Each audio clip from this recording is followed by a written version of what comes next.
Welcome to Truth Uncompromised. I am your host, Rhonda. Join us every Thursday at 7 p.m. Eastern Time. Truth is peace. Truth is justice and freedom to love, live, and be.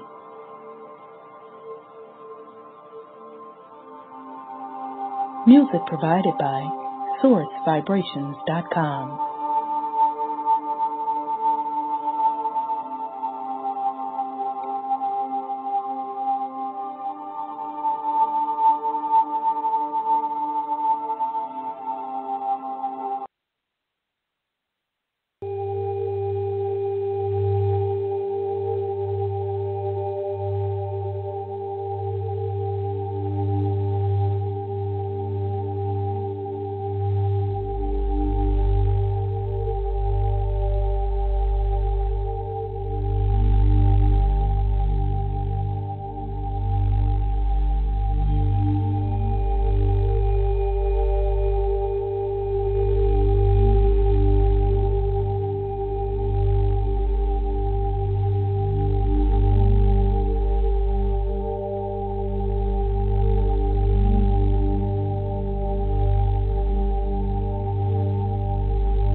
I am love.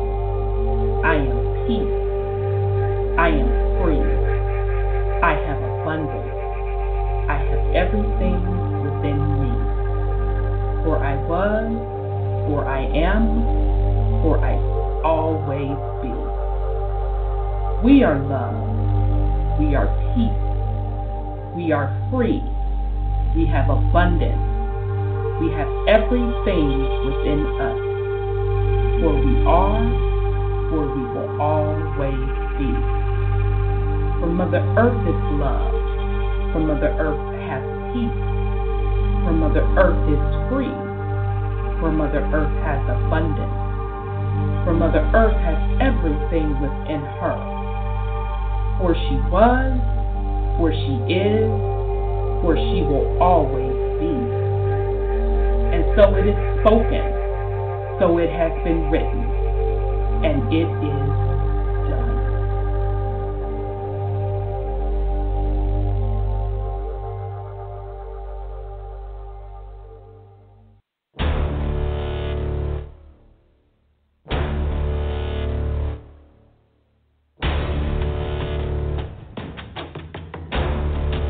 You have entered into a dimension of truth, where time does not exist, and illusions are shattered. The journey of truth is intense. The journey of truth will set you free. Consider this a warning as you enter the dimension of truth uncompromised.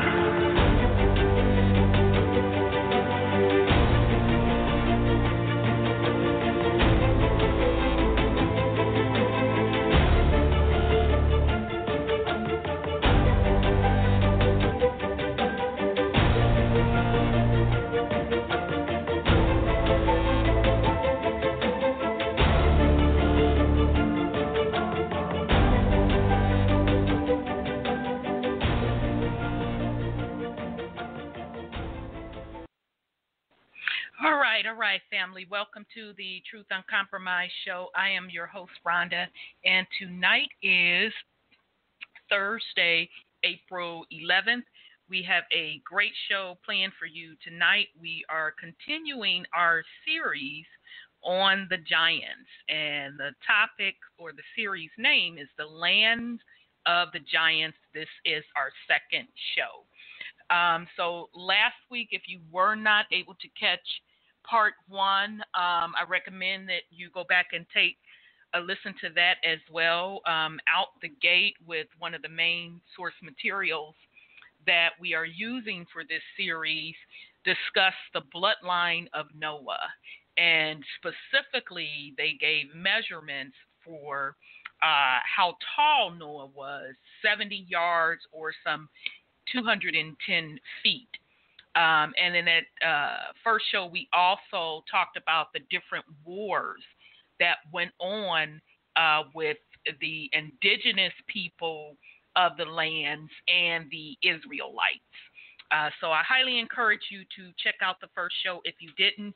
Tonight we are going to pick back up on what we talked about, and then I also have a couple of follow-up items for you tonight. It actually goes back to our series we did on Black nobility, so we're going to start with that and then jump right into the series.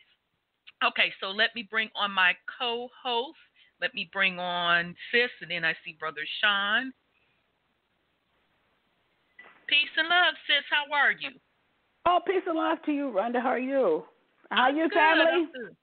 Sean? Good to hear your voice, Sis. Good to be here. All right. Let me bring on Brother Sean. Peace and love, brother. How are you?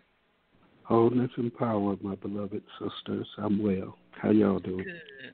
Doing well. Good to hear your voice. Likewise.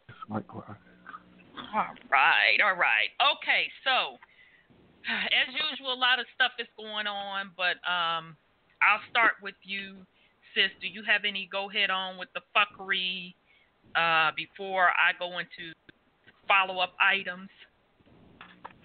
No, I really didn't have, well, there's too much. I don't even keep track of it anymore. I'm sorry.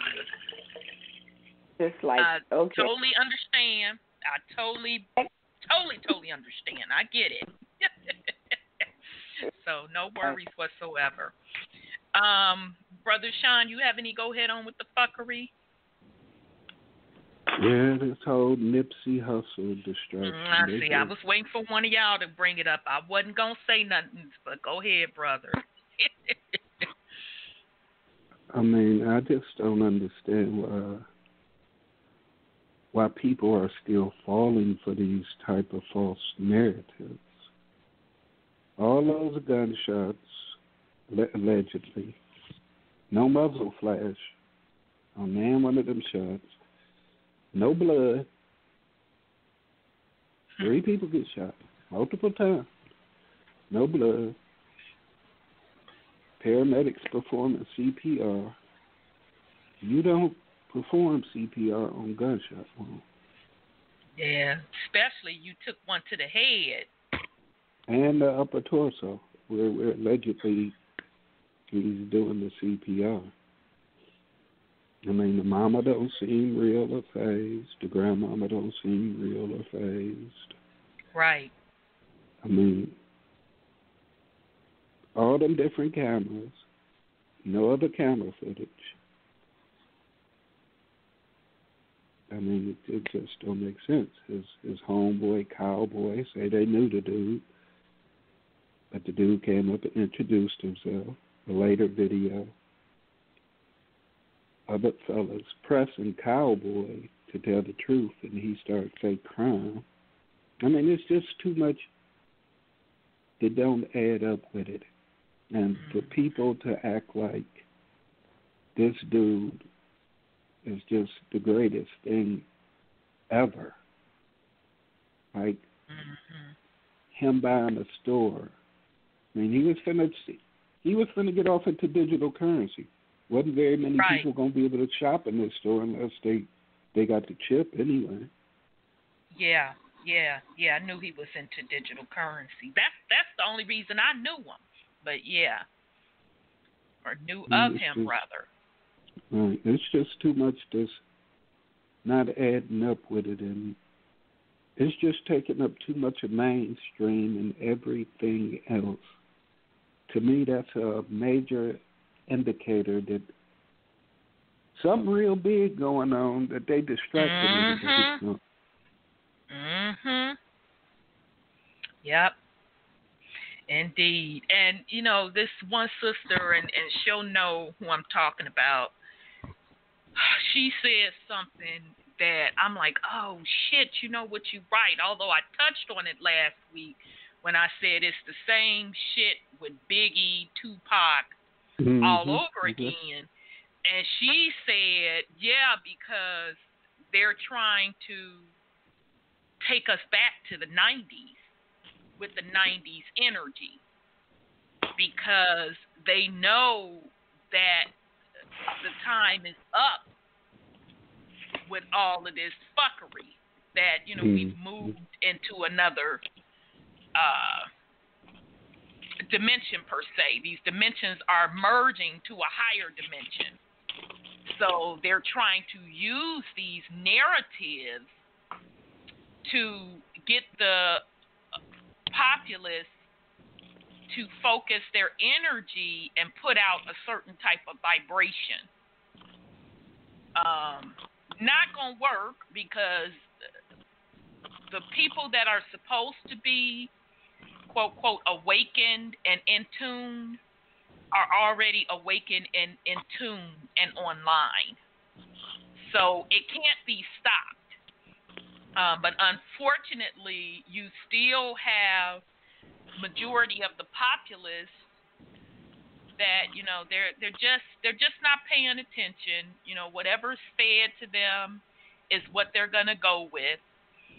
And you know, it is what it is at this point. I know me personally, I didn't, you know, go online and voice my particular view on how I felt about it, because melanated people are too fucking emotional.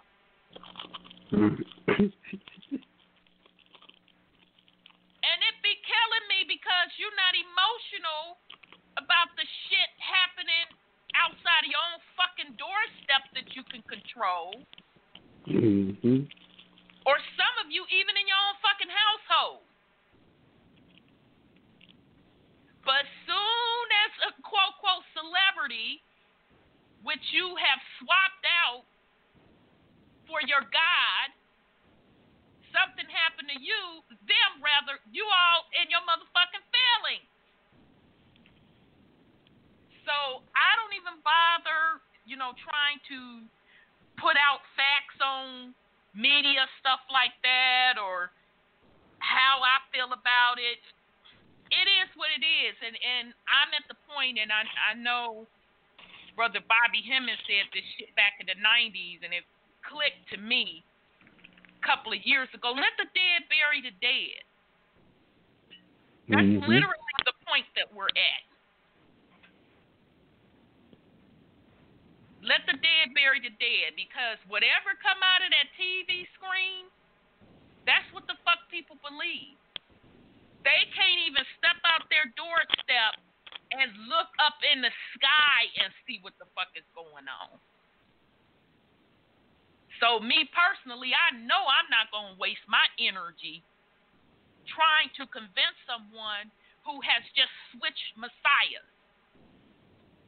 And you're even talking about people that call themselves woke, arguing with people. I mean, hot than a motherfucker over all of this. Doing 3-hour videos.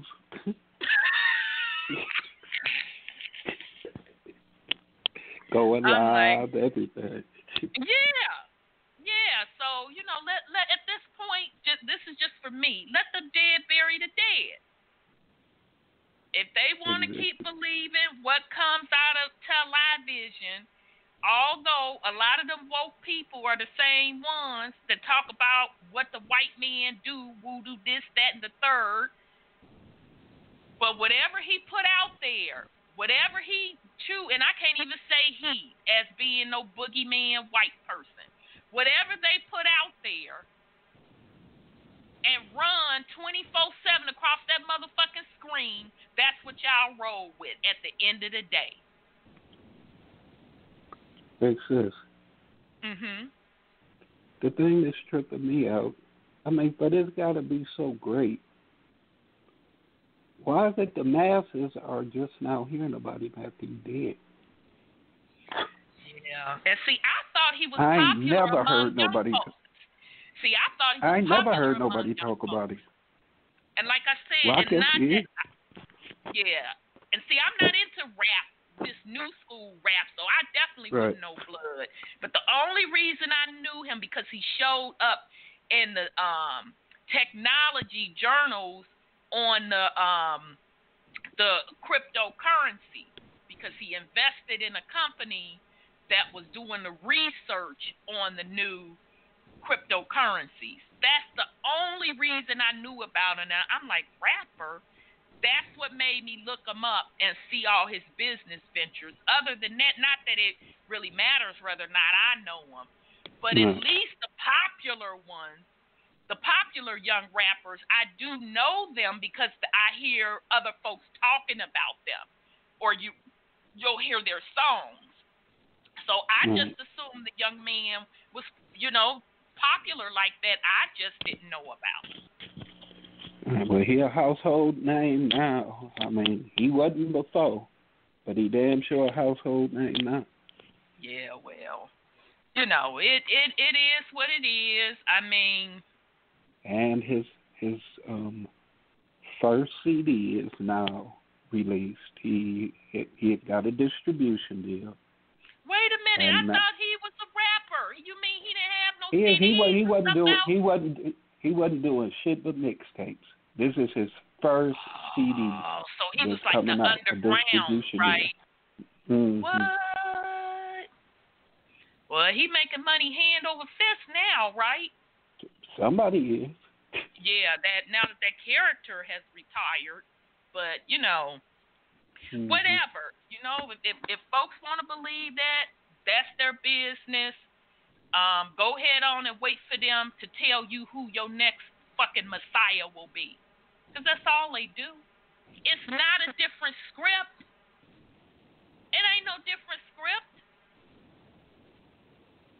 So let the dead bury the dead. Shoot. Mm-hmm. All right, family. I'm sorry. Go ahead, brother. No, go ahead, sis. I was just laughing. Okay, so now, before I get into the big follow-up item, I know y'all done heard this because now they're making it mainstream where these fuckers keep talking about reparations. Literally every other day I'm seeing an article on reparations. So now they have an article with Cory Booker, which I don't care for him anyway. He started out in Jersey. I can't remember if he was the governor of Jersey. You could do a little research on him. I first knew about him because he had a don't quote me, it's either HBO or Showtime, some special where they were following him trying to clean up parts of, I think it was Newark, and where he literally even lived right there in the quote hood. And they followed him for a couple of years.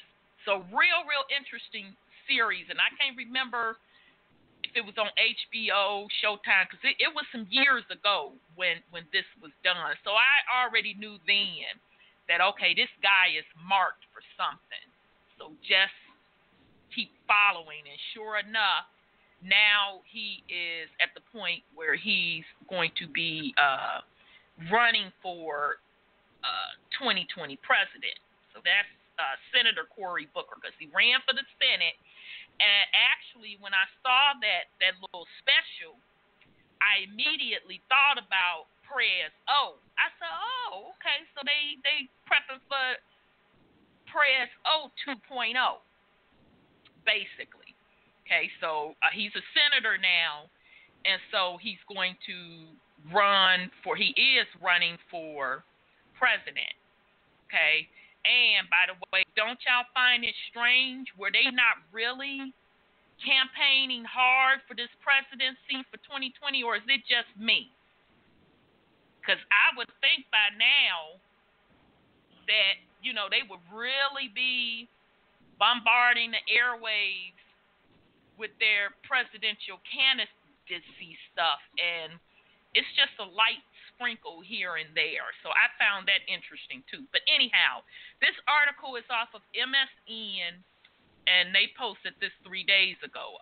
Cory Booker introduces Senate bill on slavery reparations. Now, mind you, those that call Maxine Waters Auntie Max out in L.A., that's been sitting in that damn seat for decades, that's how she got reelected. Because she stood up there and told them, oh, yeah, I'm going to fight for reparations, this, that, and the third. So anyhow, now he introduces a bill. Okay, so this is how you can tell that he's one of the quote-quote chosen ones. Senator Cory Booker on Monday introduced a bill that would study the possibility of reparations for descendants of slaves, embracing a push that recently has caught the interest of fellow 2020 Democratic presidential candidates. The senator from New Jersey said Monday that this bill is a way of addressing head-on the persistence of racism, white supremacy, and implicit racial bias in our country. It will bring together the best minds to study the issue and propose solutions that will finally begin to right the economic scales of the past harms and make sure we are a country where all dignity and humanity is affirmed. The measure is a Senate companion to a bill introduced in the House of Representatives in January by Representative Sheila Jackson Lee of Texas, which, if passed into law, will set up a commission to study the impact of slavery and continued discrimination against Black Americans and make recommendations on reparations proposals for the descendant of slaves. The legislation was first introduced 30 years ago by the then John Conyers of Michigan. Okay, now just to point out something on Sheila Jackson Lee. When the legislation went up for prison reform, y'all go look and see who voted for it and who voted against it. And I could tell you now, Sheila Jackson Lee of Texas was one that voted against it. Yet you gonna convince me about some motherfucking reparation bill. Okay, whatever. Okay, so here we go. Since slavery in this country, we have birth policies, white supremacy, and race that have opposed African Americans, economically for generations. Booker added, many of our bedrock domestic policies that have ushered millions of Americans into middle class have systematically excluded blacks through practices like GI Bill, discrimination, and redlining. Besides, Booker, the idea of slavery reparations for Black Americans is at least partially backed by at least 8 other Democrat presidential contenders. They are Senator Kamala Harris. I'm going to throw out there about Miss Kamala Harris. She was another one that researched the background regarding what she did in L.A. as far as prisons. She does have a good track record. Senator Elizabeth Warren of Massachusetts. Now, remember, she's in. Let her second ass tell it. She is to retract. Oh, damn, am I? Shoot. Okay. Can you hear me now? I'm going to have to dial in. Okay, I'm going to dial in. Okay, I'm going to still dial in on the backup as I'm saying. Okay, so that's what's up with Elizabeth Warren, Senator Bernie Sanders of Vermont, former San Antonio Mayor Julian Castro, who served as the House Secretary under President Barack Obama, South Bend, Indiana Mayor Pete Buttigieg, former Rep. Betty O'Rourke of Texas, Tulsa Gabbard of Hawaii, and businessman and entrepreneur Andrew Yang.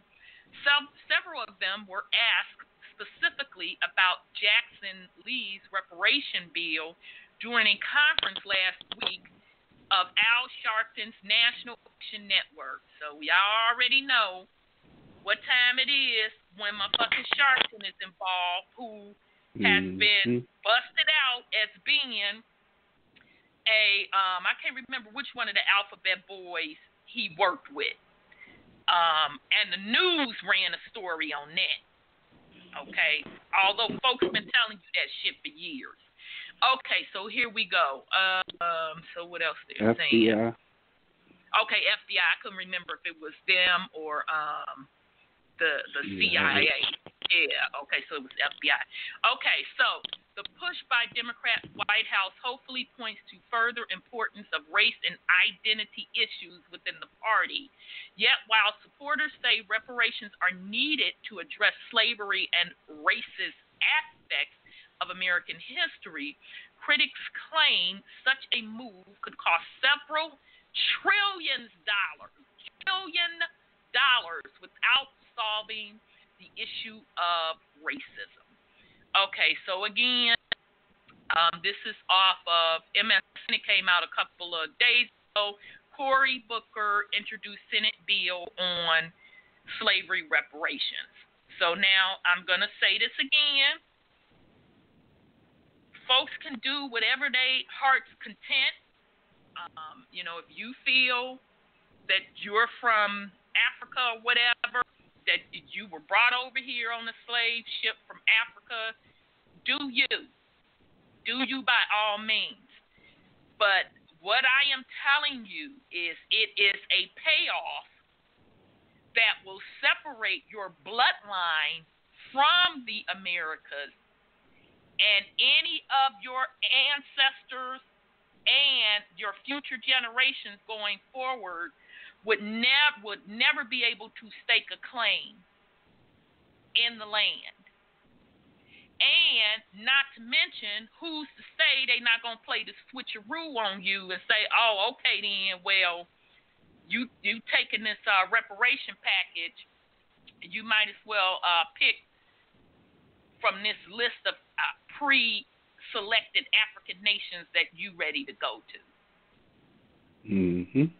Now, the choice is yours. I'm not here to try to convince nobody. I'm not here to try to tell you who you are. I cannot tell you who you are. Only you can tell you who you are through your family bloodline, word of mouth, and doing your research. Okay, so just wanted to put that out there again to the family that they are really now going mainstream with this reparation. So do your research and be careful and look out for not only your best interest, because I know, a lot of melanated people, you're struggling, and you may think that getting the fiat in your hand is going to help you. But look at the legacy or your future generations. What does that mean for them?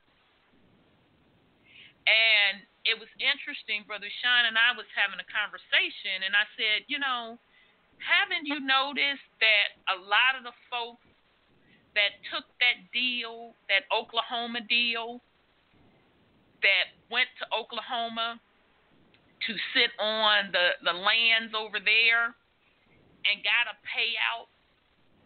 And I'm talking melanated people. I'm not talking the natives. I'm talking about the indigenous folks, the original melanated folks that took the Oklahoma deal and got the payout. I said they were back to poverty within one fucking generation. Within one generation. So that's just something to put out there. But again, you use your discernment, do your own research, just enter and understand what you're doing and why you're doing what you're doing. So I'll pause in case somebody want to put something on that before we move on. Okay. All right. so here we go. The sixth sense, I talked about this last week, and I told you at least a couple times a week they're putting out articles about humans being able to detect the Earth's magnetic field. And sure enough, I caught an article off of The Guardian. I think I saw this day before yesterday. And it's the sixth sense. Can humans detect the Earth's magnetic field? Scientists in California believe that internal compasses might have enabled our ancestors to navigate as some animals do today. Fruit flies do it, tiny northern wheaters do it, even salmon in the seas do it, all navigation using Earth's magnetic field. In fact, hundreds of animals migrate this way, some over long distances, but one species has always been excluded from this electromagnetic orienting club, Homo sapiens. Men and women show no evidence of possessing internal compasses, researchers have insisted. But now this view is being challenged. In a paper in the journal eNeuro, scientists at the California Institute of Technology report evidence that men and women's brains respond to changes in magnetic fields, and these alternatives could allow them to make a difference between north from south and navigate without compasses. We have found proof that humans possess a definite sixth sense, magnetism, said project leader Professor Joseph Kirschvink. This sensory modality is real. It could explain why some people have better sense of direction than others, for example. It might even be possible one day to restore our ancestral ability to use magnetic fields to navigate. Okay, so hold up. I thought they said they didn't know whether we can do it. So now, unless I missed something that I read up above, but now they saying that maybe one day we'll restore that ability. Oh, okay then. The claims are controversial, however. Other researchers say Kirschvink's experiments might have shown the brain response to changes in magnetic fields, but does not mean they represent the actions of an internal magnetic sense. If I were to stick my head in a microwave and switch it on, I would see effects on my brain waves, a biophysics Ritz from the University of California, Irvine told the journal Science. That doesn't mean I have a microwave sense. That shit didn't even make no fucking sense what he just said. Wow, dude. That's the comparison you want to make? Okay, then. Okay. It is a contentious issue, and on April 12th, it will be debated at a conference on animal migration held by the Royal Institute of Navigation at Egham near London. Kirschvink will attend. I expect sparks to fly, he told the Observer. Okay, so I'm not going to read the rest because it talks about his experiment, but one excerpt from the rest, he said, Aboriginal people still use languages of geographic reference. They talk about looking in a direction to your north. Okay. All right, so once again, now this is just one article that I so happened to catch come out again. Like I said, they have been putting these articles out talking about as the Earth's magnetic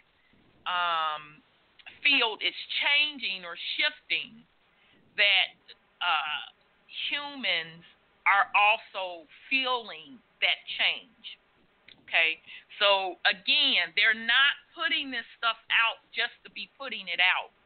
They're giving you soft disclosure about what is physically going on in Mother Earth. So just when you see those articles talking about a magnetic pole movement or humans being tied to the Earth's magnetic pole, just kind of give it a read, because they're giving you soft disclosure on what's going on.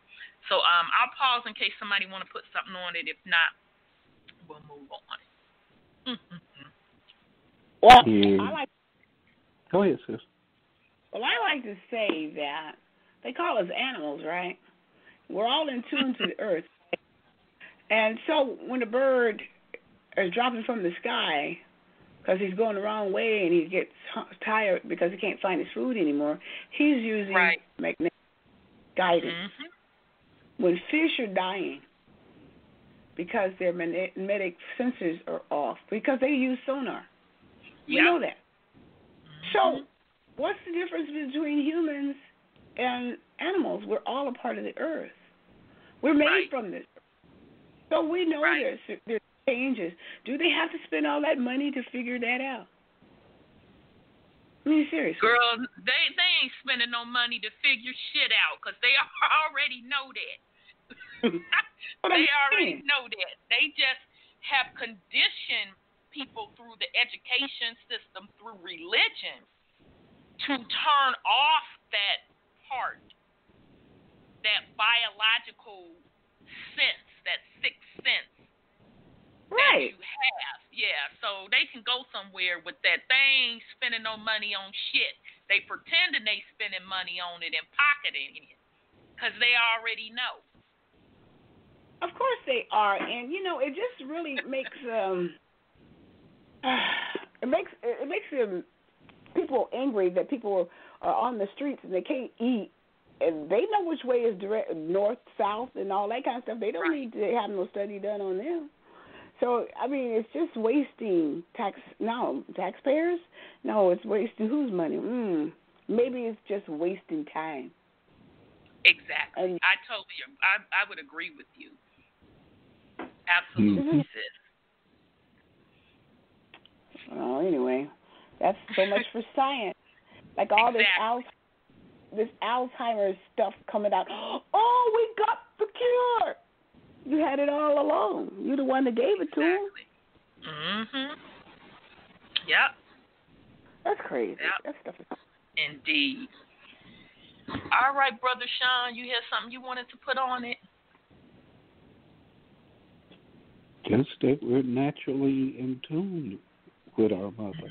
Mm-hmm. I mean, to me, that's just asinine. I mean, it is. Unless, of course, you're not of mother, so you really haven't experienced it. All they can go by is what they've heard. Right. But it's nothing that they can actually do. I mean, everything is a part of magnetism here. I mean, if you're not in tune with it, then you don't get shook off. Pretty much. Pretty much. It's one brother that he's been doing videos on the Nipsey Hussle stuff, but he's been breaking down why it's no, that wasn't him. Wrong person. Our boy Kalai, on one of his videos, he said that his cousin's daughter is 10, and he was talking about how he was breaking everything down to his cousin, what's going on in the sky, and she really wasn't feeling it, but the little girl, her daughter, was soaking it all in and was really in tune to what he was saying. So the little girl told him, she's only 10, if I remember correctly, told him that they are teaching them in school that the planet is dying, planet Earth is dying, and they're going to have to go to Mars. I just shook my head. Like, that's that's about right. Yeah, that's about right. They done killed it. They did, but she's restoring herself. What But not to their liking. Exactly. They motherfucking asses gotta go. Yeah. So now you trying to brainwash or condition the younger generation to be rah, rah, rah, to go somewhere with they stank asses. Well, they need the young people for regeneration because Absolutely. most of them are too old to have babies themselves. Right. So or their little genes already messed up and they can't reproduce anyway. Well, they got all that poison out there. So I just thought that was pretty eye-opening that they would be teaching these babies this. And so parents, I empathize with you because I don't know if I could have my children be listening to their indoctrination. You know, it'd be either one or two things. I have to go through their lesson plans and counteract that with the truth, or just take my babies out of school, period, and do alternative things. And I'm saying all that to say, parents, pay attention to what they are teaching your babies in these schools, because they are indoctrinating them, and we're talking a lifetime full of indoctrination. You got motherfuckers in my generation, Generation X, that cannot let that bullshit go. So it is extremely important that you know what your babies are being taught.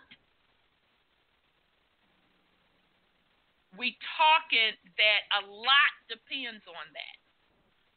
You should not want them to go through what you went through, trying to learn all of this shit, the truth, when you then completed decades of your life on this plane. You should not want your babies to walk around sleep and enslaved. So, yeah, I thought that was deep that baby said that's what they teaching in school. I do want to mention a little bit about hustle that I heard, a couple of things. They said he was an Anunnaki. He's a reincarnation of Haile Selassie. And I don't know about all that. He looks like Haile Selassie if you put a picture now up. That you mention it, yeah. Yeah, when you put it next to him, he looks like Haile Selassie. But they say he's an Anunnaki. Now, the good thing about it is I also heard that the people did not do what the people had wanted them to do, and that was to riot and tear stuff up. Mm-hmm. Because, they sure did. The old okie doke was that every time we got hurt, we hurt back. And so this time, it didn't work like that. And it was said, my son met him once. I don't know him. I don't even know his music. I said, what does he sound like? I never heard of him. But his exploits are legendary now. So what he's saying is the people are coming together. Instead of going bazonkers, our people are trying to build their community because they see the play. And I said, that's wonderful that people are waking up. I'm so happy for our people because we usually, like in the 60s, they tore up all our communities. I said, why didn't they go out there and tear up somebody else? Right. If they're going to tear up something, why are they going to go and tear up ours? So it's a great thing that people are not stupid anymore. And this lady, this Homeland Security chick that Trump just got rid of, she was going after all of the people who were on YouTube and other places who was telling us who we were. And she said they're out there telling people who they are, but they're really not those people. And people were falling for that. So her ploy was to come after us for giving information to our people. So I'm glad she's done hit the skits. And for people who don't like Trump, that's your prerogative. But you got to see what he's doing works out for you. They really got to see what's working out for them, because it's making them so mad at each other, they're self-destructing. That's for sure, because the spell is broken. We've been told y'all that the spell has been broken. Now, is everybody awake? No. Most are not awake. But like I keep saying, and I consistently say, it didn't take all of us to be awake to break the spell. And more importantly, let's say if everybody is asleep, Mother Earth don't give a fuck about none of that, because she's not asleep. She is waking up and doing cleanup. She has the last call on who she wants to reside in her. So people can kick, scream, get all emotional about where you allegedly feel somebody is from and who allegedly done this on what date. At the end of the day, it's her fucking final decision. And I say again, whoever want to come on here and troll me and argue, go stand out my fucking side. And I want you to tell that to them suns and that plasma, because I don't fucking want to hear it. Don't matter what I say. Stand out there and tell them elements that in Mama Earth that. You know, speaking of the suns, man, they chemtrailing that sun in the morning, that sunrise. They sure are. They chemtrailing it so bad, and it's like a big globe in the sky, bigger than it used to be. And I'm like, okay, you can't even see the sun anymore. You used to be able to see the sun rising. Now you just see a ball of clouds, because I see the planes up there chemtrailing, and the UV's changing. I think it was a 9 or something like that, and they said it's going to take about 30 minutes to get burnt. So it's something happening. Yeah. And they said they found planet 9, and BP Earth is saying there's no such animal. You know, it was Jupiter. I said, okay, Jupiter. Right. Because I know a lot of us, they say, came from different planets to this Earth. Right. So planet 9 is in, and they say they see it with their telescopes. I say, yeah, okay, telescope. Right. You mean through the chemtrails? But yeah, but you can't see nothing. Through the chemtrails. All right. So all this science they put out there is what they heard and not what they know.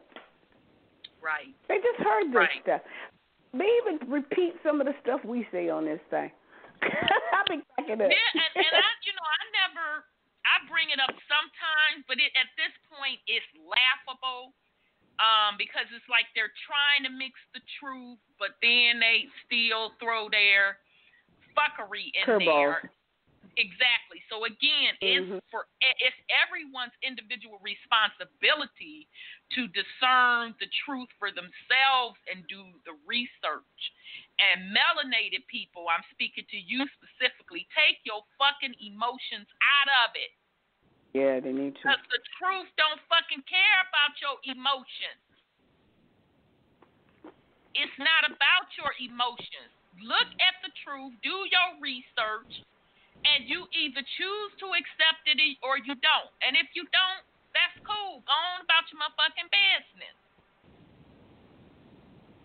But getting emotional because somebody else don't want to still be under a veil, that ain't doing you no good. Because the people that are awake and they see the shit for the way it is, you can't get us to go back. It'll never happen. So, I'm sorry, Brother Sean. Go ahead. That programming that they're giving those children, talking about they're going to have to go to Mars, they conditioning them for the like the type of bullshit we was conditioned for, waiting for Jesus or this, that, or the other. But with that, considering the hidden technology and everything that's already available, all they're doing is conditioning them to willingly go get on the goddamn ship. I 1,000% agree. And I 1,000% who's to say where that ship gonna go? Or all it's gonna do is take off and explode. Well, they ain't gonna go through that firmament because they can't do that. No, but yeah, definitely that. But the point that I'm making is, wherever they shipping them off to, or if they just putting them up there to blow the ship up to get rid of all of them. Wow. Either way, it's not any good. That's just like how they got a lot of people conditioned today to want to go get on them FEMA buses.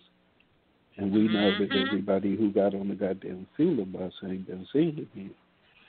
Right. So and that's the type of shit people should be getting emotional about. But they don't. I mean, go up to that school, tear off into the teacher ass, the principal ass, and the school board and whoever else you got to. That's right.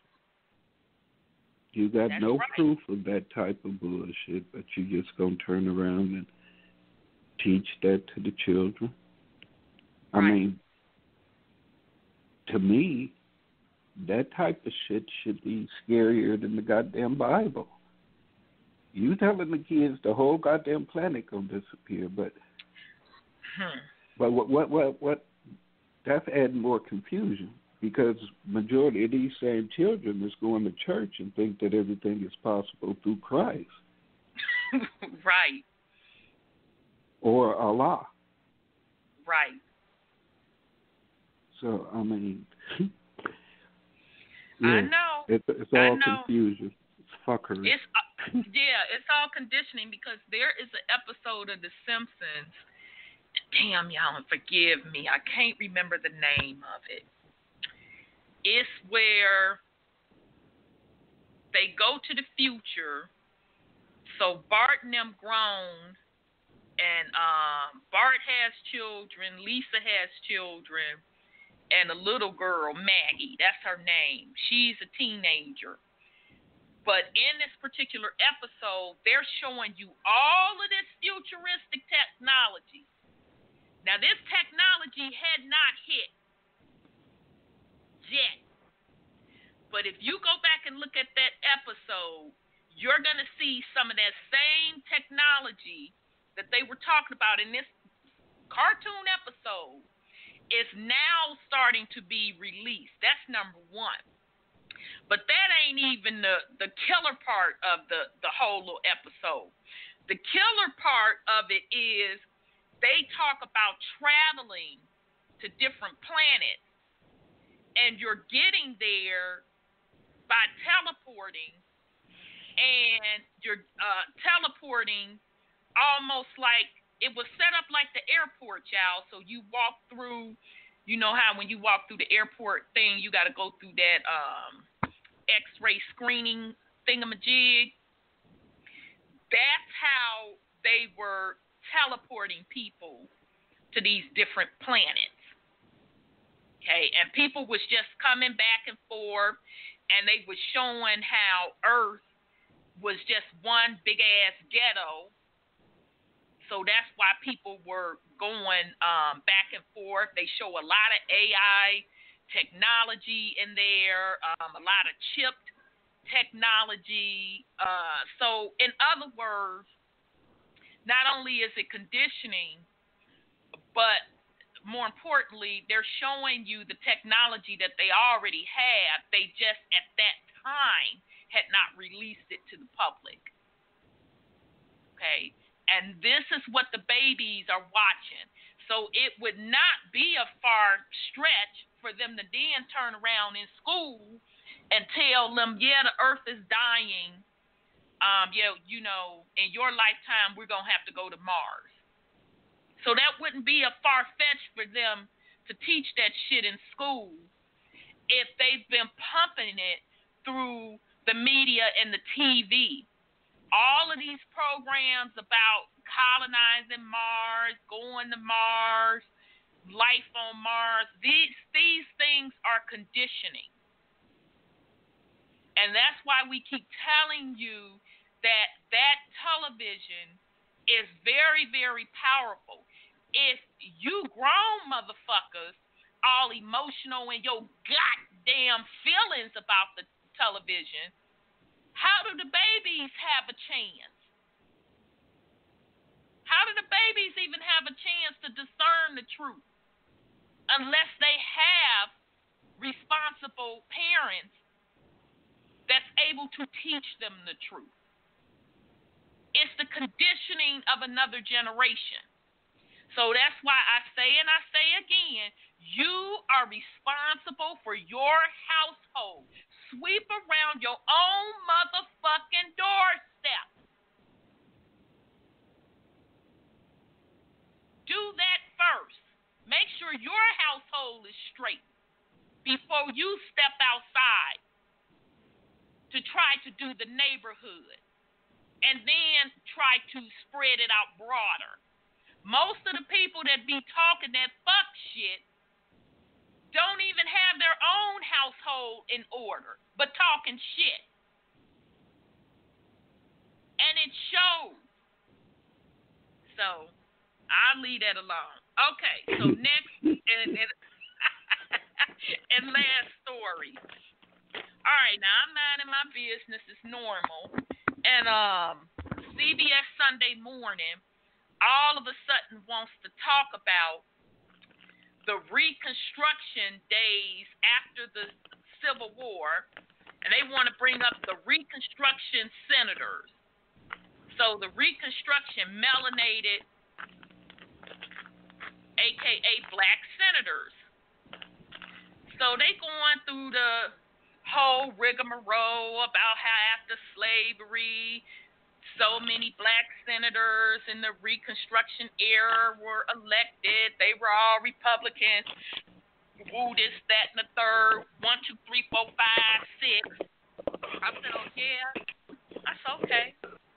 I'm getting ready to pull each and every one of their motherfucking names, and I'm getting ready to research the origins of their names because I'm tired of them lying about this fuck shit. Okay? So, I pulled all of the names of the senators that was involved in, that they're considering as in that Reconstruction era. So in other words, post-Civil War, right? Post-Civil War, post-slavery, so it would have been the 1865 date range, right? Okay, here we go. We could go down the motherfucking list. Because all I did, family, was use the research that we used off of the series of the Black Nobles. I researched surnames, put this shit together to show you it's the same people. So here we go. 41st, 1869 to 1871. Franklin Jefferson Long. Okay, so what I did was I researched, started with our research from the Black Nobles, and I researched the name Franklin because I remember that name showing up on one of the ship manifests in the Negro question.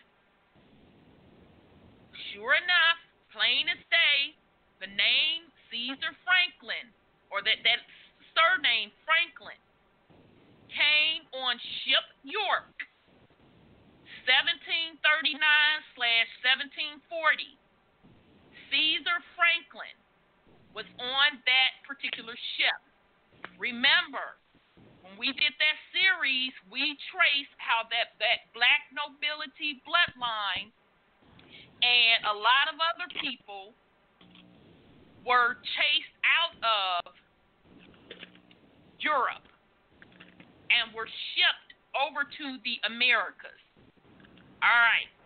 So that Jefferson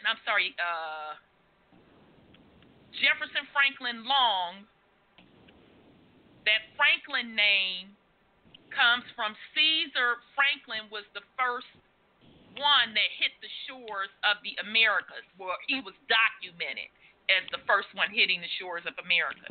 And remember, I'm talking about melanated folks, so let's be clear. So, when you search that surname, it's saying the ancient name is tied to, I'm getting a lot of feedback from somebody. I'm not sure who it is. A lot of rumbling noise. That particular name, Franklin, is tied to the ancient Anglo-Saxon. Remember, we talked about folks running around thinking that Anglo-Saxon is white. That's not a white origin. Melanated folks held the titles or the lineage of Anglo-Saxon, right? So the Franklin family names dates back to the ancient Anglo-Saxon culture of Britain. The name comes from when an early member worked as landowner who was not a member of the nobility. Further research revealed that the name is derived from the old French word Franklin, which became Franklin in Old English, and denote ranks within the feudal system. A person who owned land but did not have the right to call himself a lord. Migration of the Franklin family to the New World and Oceania. In an attempt to escape the chaos experienced in England, remember we told you, based on the Negro question literature, how that turmoil was happening over in Europe as the seat of power was being overthrown, okay, and that Stuart line and all they partners them was being shipped up out of Europe, okay? So in an attempt to escape the chaos experienced in England, many English families boarded. Now, y'all pay attention to what they fucking say. Many English families boarded overcrowded and diseased ships sailing for the shores of North America and other British colonies. So, what does this sound like when they say overcrowded and diseased ships? That sounds like the slavery narrative to me. From Africa. Yep. Mm-hmm. Oh, okay. Well, what the fuck do I know? Okay, whatever. Now, this them telling it. This ain't me motherfucking telling it. This is them telling it. Those families hardly, I guess it meant had hardly enough, and lucky enough to make the passage intact were rewarded. I cannot make this motherfucking shit up. But we told y'all this in the Black Nobility series. They were rewarded with land and a social environment less prone to religious and political persecution. Was not that Stuart bloodline fighting with the Catholic them over the seat of power, and mixed in there was religion? Many of these families became important contributors to young colonies in which they settled. Early immigration and passenger lists have documented some of the Franklins to arrive on the North American shores. So again, this is a senator who held a seat right after motherfucking quote slavery, documented as a melanated man with this Franklin last name. Okay, that's one. Let's get to the next one.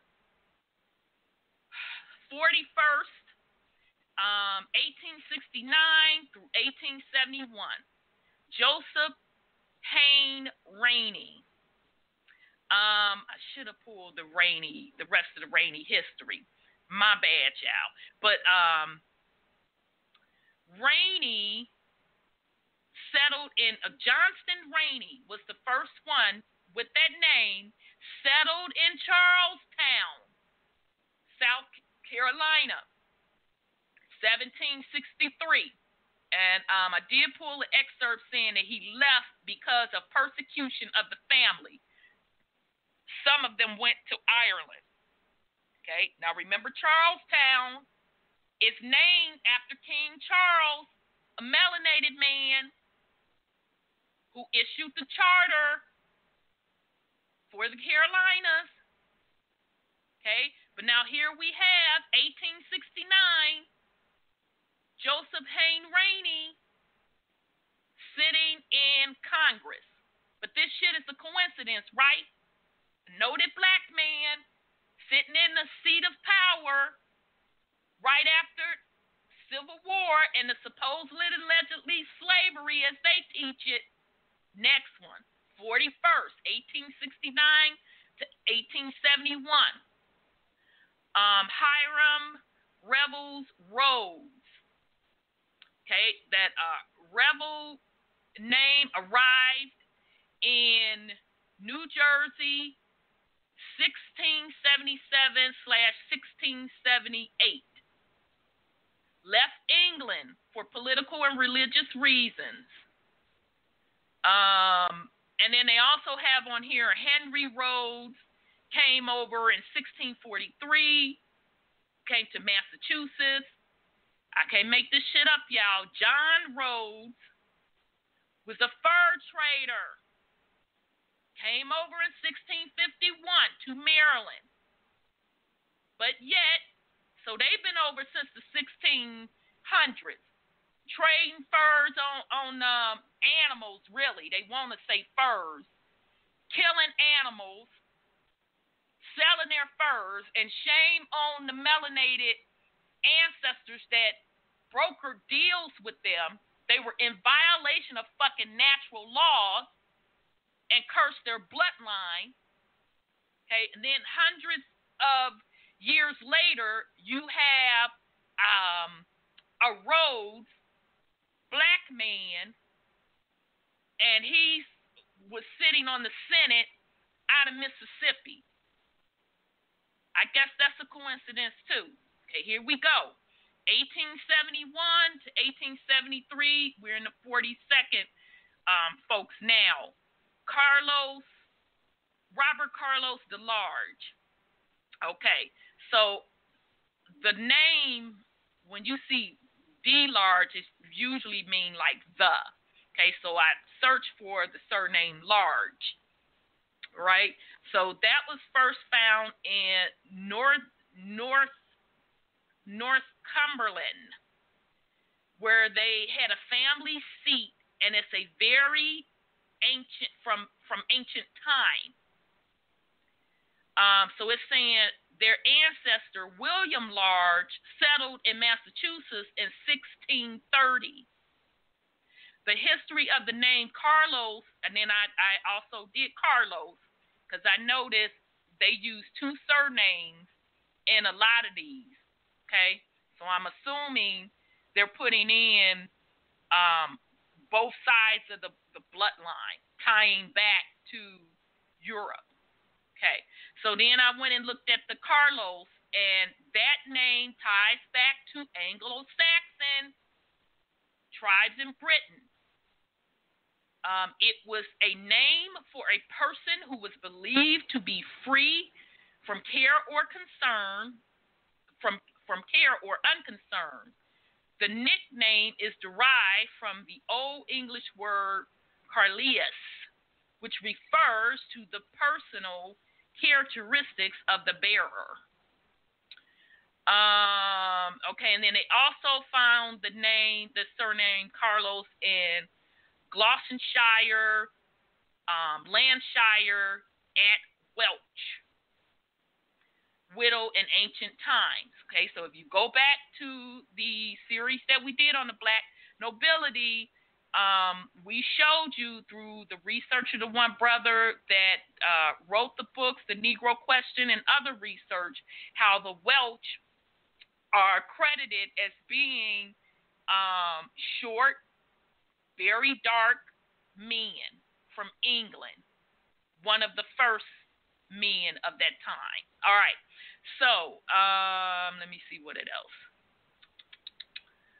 Okay, all right. So it's saying that the Carlos name arrived in New Orleans in 1872. Okay, so now that's a year after dude Robert Carlos DeLarge was sitting in the House of Representatives as a Republican in South Carolina. So that Carlos name had came over in 1872. So it said many English families tired of same old script, same old thing, y'all. Many English families tired of political and religious strife left Britain for the new colonies in North America. And then they talk about the ships again. So same thing. All right. Robert Brown Elliott, 42nd House of Representatives, 1871 to 1873. I researched the name Brown. I remember that showing up on one of those ship manifests, and that was on that ship York that headed to New York in 1739/1740. The origin of that name is English Scottish, and it says the Brown family name is thought to be of Norman origins. It comes from an early member of the family who is a person who has brown hair or brown eyes or dresses habitually in brown. The name springs from similar roots in Old English, Old Norse, Old French, Old German. Okay, so now remember what Wes's Face said. All of, what did he say? Africa, Asia, France. He went all down the fucking line through Europe. It's black, tawny. Okay, he named Germany in there as well. Right? So this name ties back to French as well as German. And it said it might even tie to instances derived from a short form of Old English personal names such as Brunwang or Brongar. Let me see what else. So they're also saying that the surname was first found in Cumberland, where the Brown family held a family seat and claimed descendants from LeBron in Normandy, who was granted many estates there soon after the conquest. However, many of the family remained in Normandy, where Gilbert and William LeBron were listed in 1185 Magni Rotuli, whatever the hell that is. Let me see. And they were saying some of the family had estates in Norfolk. It says a fine brick mansion of the domestic style prevalent in the 17th century. It is said to have been built in 1670 by the Brown family, who then held the estate. And another branch was found in the parish of Thurby, again in Norfolk. All right, so just to once again give you the idea of that Brown name. He also listed two surnames, Elliott. I researched that. That particular name is Scottish origin. The Elliott family saga is rooted in the people of the Pictish clan of ancient Scotland. The Elliott family lived in Littledale and Trivialdale, where the family has a long and distinguished history dating back to the early Middle Ages. The name is actually derived from the Old English personal name Elwald or Alvwald, but this name is now all but extinct as personal names. Let me see what else they're talking about. They were just saying that they became one of the influential clans. So that's that. So again, and I forgot to pull when the name came over to the United States. So again, this is Robert Brown Elliott, set coming out of South Carolina, but that Brown name came over on ship York, 1739, 740. John Brown was on that ship. You know, Sorry, go ahead, sis. most of us, whether we came in that time frame or not, on that ship, are not very well off right now.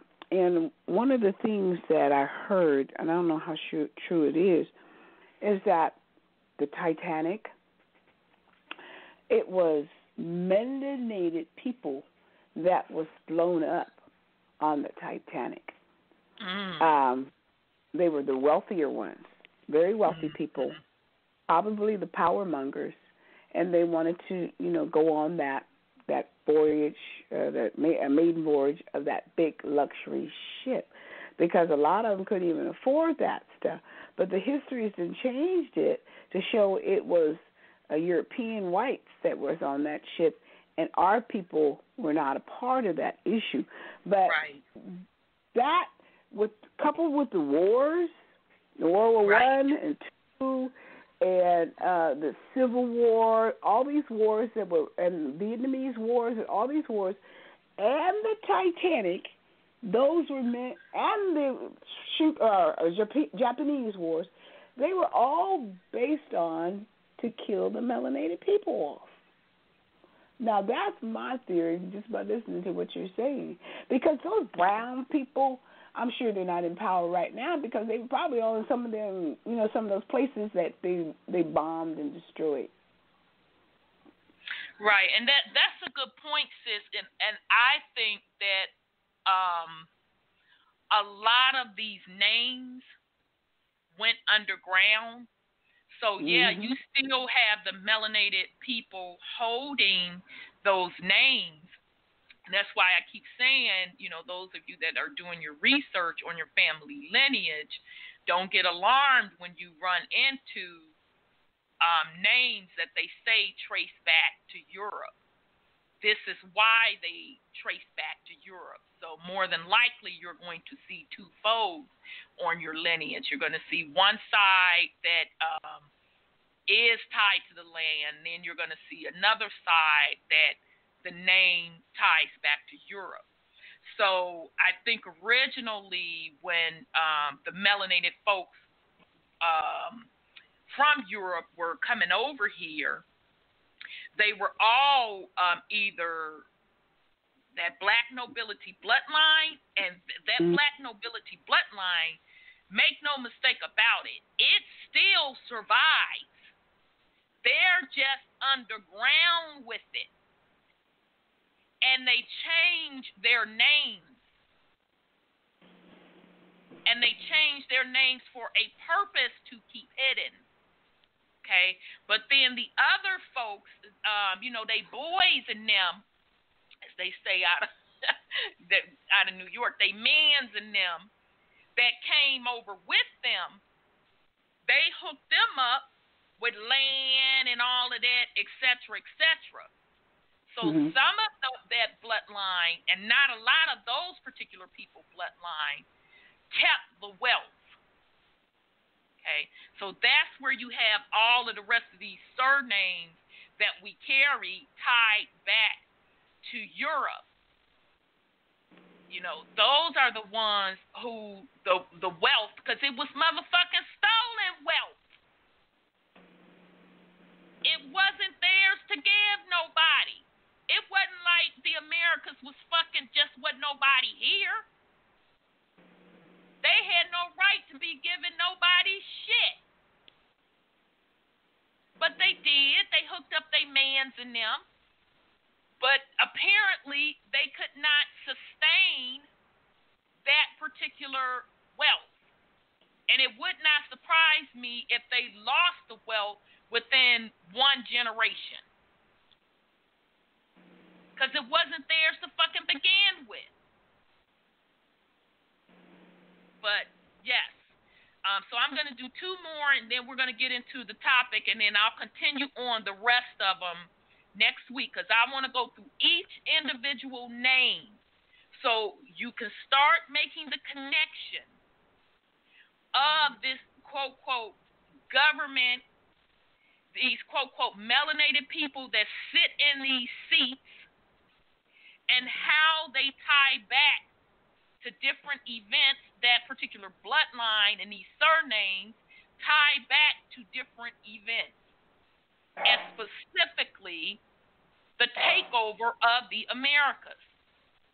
Because contrary to popular belief, the white man did not take over the Americas. He was an afterthought. He didn't come into power until, and I'm being generous to give him, late 1800s. This was the invasion of the black nobility out of Europe. Okay, and then you had the Asians coming over as well. And they were taking on the role as the natives, so switching of the identities. All right, So we have the 42nd. He was a House of Representative, 1871 to 1873. This is Joseph. Did I go? I think I did that one. Joseph Hayne Rainey. I don't think I did. John Peters and John. I'm sorry, my bad, y'all. John, Peter, and Philip Rainier. I'm sorry, Rainier.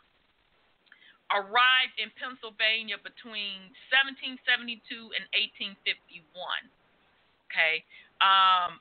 They show up as English and German. All right. And I forgot to mention most of these folks that I've mentioned, they have their own coat of arms. Okay. That's how I busted the Tartarians and they fuck shit. I just simply looked at the coat of arms or the symbols they were claiming were Tartarian, and I'm like, they fucking lying. They're taking the coat of arms off of these black nobility kingdoms and their inner circle, blowing it up to something that it's not. But anyhow, okay, so the name, I'm sorry, go ahead, brother. The Titanic, though, that was a hoax, too. That was actually based off Wreck of the Titan. It was a book that talked about an ocean liner hitting an iceberg. I didn't know it was based off a book because I heard the story. It was an insurance scam, but what? It shouldn't surprise. Yeah. Why should it surprise me? That's how they get on. Yeah, just like it's called Wreck of the Titan.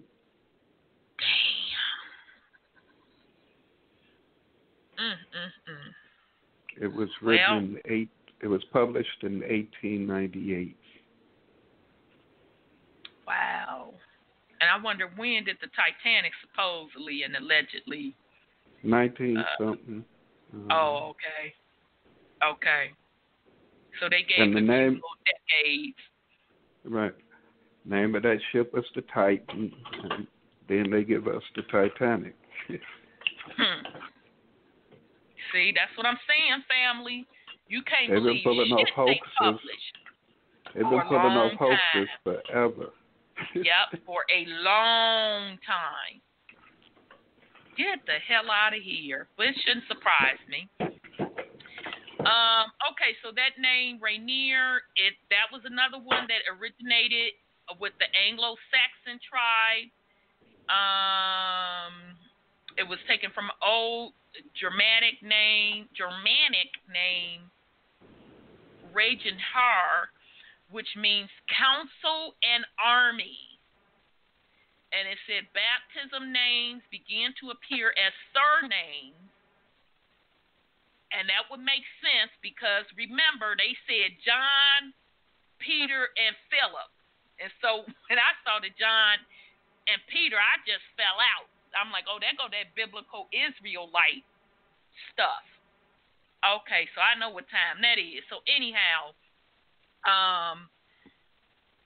it said it began to appear as surnames, baptism names began to appear as surnames relatively late in the growth of the naming tradition. This is a little surprising given the popularity of biblical figures in the Christian countries of Europe. Nevertheless, surnames derived from baptism names grew in popularity during the Middle Ages and have become one of the foremost sources of surnames. Let me see what else they've given us here. Okay, and so they are giving it, saying that name showed up in a book called a Doomsday Book of 1086. So it goes back pretty far. All right, so the last name, I'm going to leave y'all on this one. Okay, so this going to probably get a lot of people hot, but it is what it motherfucking is. Go research the shit for yourself. This is the House seat, 1871 to 1873. Benjamin Sterling Turner. He held the House seat out of Alabama. That Turner name, I brought this up before. That Turner name came off of Ship York. It's on the manifest, Ship York, 1739 to /1740. William Turner was on that ship. Turner is the name that came to England in the 11th century wave of the migration that was set off by the Norman conquest of 1066. Turner is the name for a lathe worker. The surname Turner was originally derived from the Old French verb tourner, meaning to turn on a lathe. Such a craftsman would have fashioned basically signature objects out of wood, metal, and bone. Okay, so they were a craftsman that carved things. Okay, the surname Turner was first found in Oxfordshire in Midland, England, but was found throughout England. It is well represented in the Midlands, especially in Derbyshire, Nottinghamshire, and Staffordshire, and is also numerous in Lancashire. Mark Anthony Lower, source, whatever, Britannica suggests that the name is all out of proportion to the number of persons engaged in the trade. Okay, so really that Turner name is tied to that trade of carving wood and metal and stuff. It says, moreover, wait a minute. Said the family may have first appeared before the conquest in a grant to the monastery of Croyland in 1051, being signed, among others, by Tunerus Capellanus. Moreover, the family was quite numerous in Scotland from early times. Remember, we talked about how the Scots got their ass shipped over to the Americas. The 100 drum rolls list Albright Le Turner in London in 1271, Geoffrey Le Turner in Cambridgeshire, and William Le Turner in Oxfordshire. and that was in 1273. Okay, and so they showed up on a poll tax roll of 1379, listed as Johannes Turner. What else can we pull off of here? Let me see. Okay, and then they also date the Turners during the first year of Edward III's reign. It says in Scotland, the family name had possessions of estates in Ardwall in the parish of New Abbey for many generations. Black continues Thomas Dictus Tumor, that's another variation of the name, held land in Aberdeen in 1382. John Turner held land in Irvine in 1426. William Tumor, merchant of Scotland, had a safe conduct in England in 1473 and is recorded in Edinburgh, 1482. All right. So now I'm going to ask this. Let me take my sip of water. Now, who was Nat Turner again?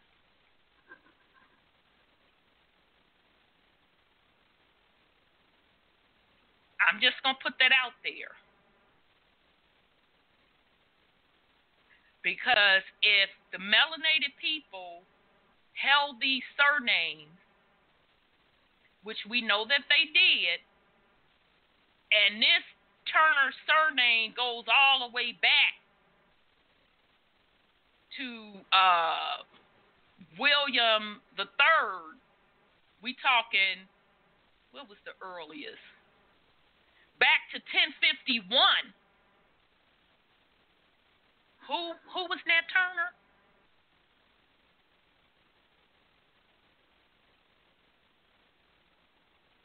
And how is that Turner name indigenous to this land?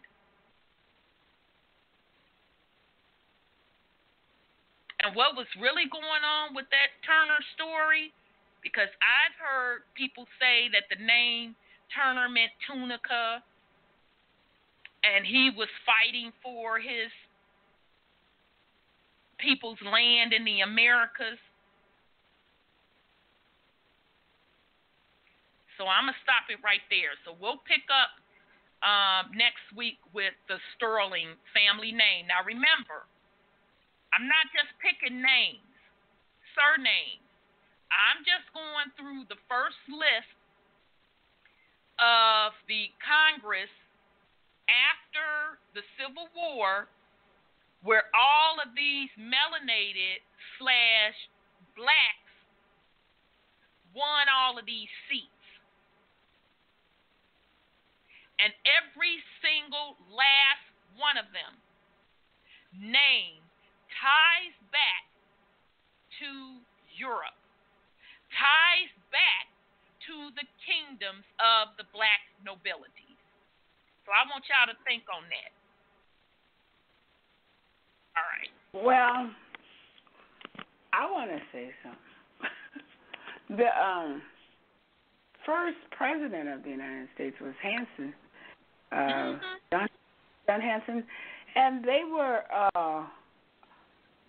was 12 or 13 presidents before this George Washington.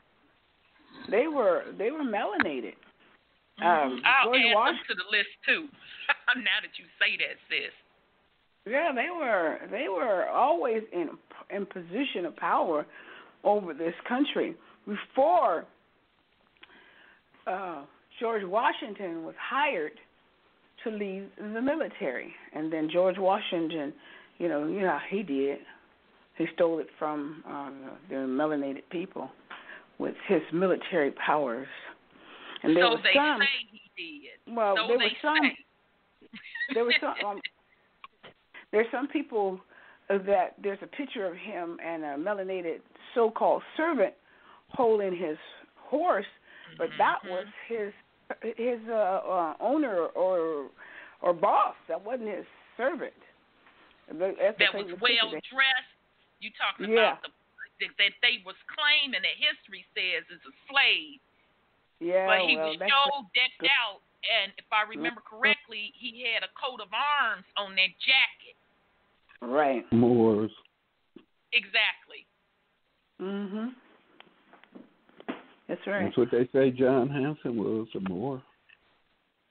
Exactly. So I don't know how the Moors got caught up in the slavery after all this shook off, but they had to sign a treaty in 1883 to become good citizens of this country. Right, and the thing that gets my goat is that folks running around here talking about these treaties, and I'm like, those treaties don't have shit to do with the indigenous people. That has nothing to do with the indigenous people. Those treaties were on behalf of the black nobilities and them people, not the original indigenous autochthonous American. That didn't have shit to do with us. No. That was a deal between who the black nobility put in power, the Caucasians, and their particular workers and family members. Mm-hmm. So they could be protected and live well. But that didn't have shit to do with the indigenous people.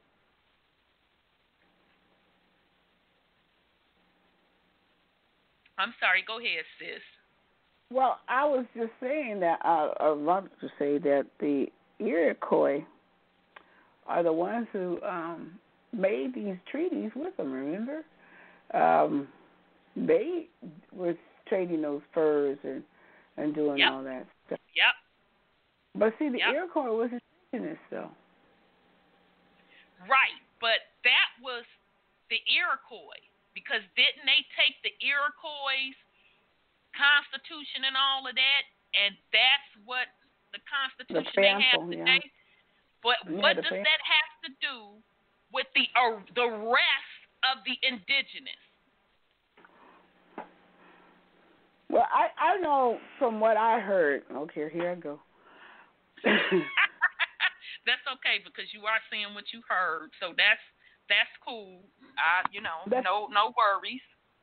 That other tribes entered into the agreement with the Iroquois, like the Toltecs, and that was the split, because the Iroquois were doing their thing and agreeing to bring these people into commerce here on this land.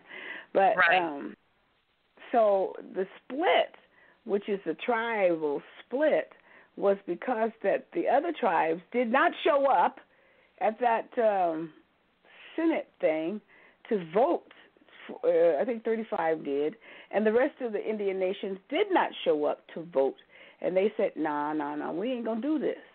And so who was that? Abraham Lincoln, I heard, sent military after them to corral them and get them in line. And I don't know if he executed them or not, but he made them come. So they signed that agreement. So that's what I heard. And that's what I keep hearing, because every time somebody bring that up, I say, show me the motherfucking treaties where the indigenous people signed them. No, they didn't. So, in their defense, they will bring up 4-5 treaties. I'm like, so you trying to tell me thousands and thousands of tribes, because remember, tribe is based on families and territory. So you trying to tell me that every one of our motherfucking ancestors was represented, and these motherfucking handful of tree, get the fuck out of my face with that. No. It was the tribes that decided to do business with them, and that has nothing to do with the the rest of our ancestors. Mm-hmm. I'm sorry. Go ahead on, Brother Sean. People forget about the fact that up under duress and coercion, sometimes people will sign anything. Mm-hmm. Now, some people actually cut deals, and some sign just to save their lives. Mm-hmm. But then they were eventually killed off anyway, because Right. the ones that were fully in bed with them would then turn on any tribe that didn't come in. So Right. they were fully complicit in it. So it wasn't Right. the majority that went off into any of these treaties. And basically, unless a treaty was just made and signed yesterday by somebody that's alive, that shit don't apply to nobody that's It living. really You don't. ain't signing. That's true. That's true. It really Mm-hmm. don't. And not only that, the shit was invalid out the gate because men did not own the land. It was all fraudulent to begin with. So Yeah, the land was passed down through the woman's bloodline. All them fucking names on that treaty are fucking men. So get the fuck out of here with that bullshit. Well, some of the It was people didn't even, fraudulent out the gate. they didn't even understand the language that what they were signing, because they made them sign it, and they entered into treaties with tribes, and the tribal people said they didn't sign that. And even if they did, Mm-hmm. they were all men. Right. It was there's no getting around. It was fraudulent from the jump. And Mm-hmm. I'm willing to just suspect. I'm just suspecting that the men that did sign those treaties, they knew the shit was fraudulent, because they knew that it was a matriarch society and they didn't hold the authority to sign no shit. So they like, well, in their eyesight, oh, well, I signed it, but this shit don't mean nothing, because the land is passed down through the woman's bloodline. So they don't have a leg to stand on when they bring the motherfucking 4-5 treaty with all men names, with Mm-hmm. these fucking trinkets. I'm going to get the fuck out of here. So it is what it is. Okay, so we'll pick back up with that next week, and I'm going to bring in the first melanated presidents too. Thank you, sis, for bringing that up. I'll add they motherfucking ass to the list too, so we can dissect their name. And I'm telling you all of them are gonna trace back to Europe. You're not gonna get any indigenous names on that list.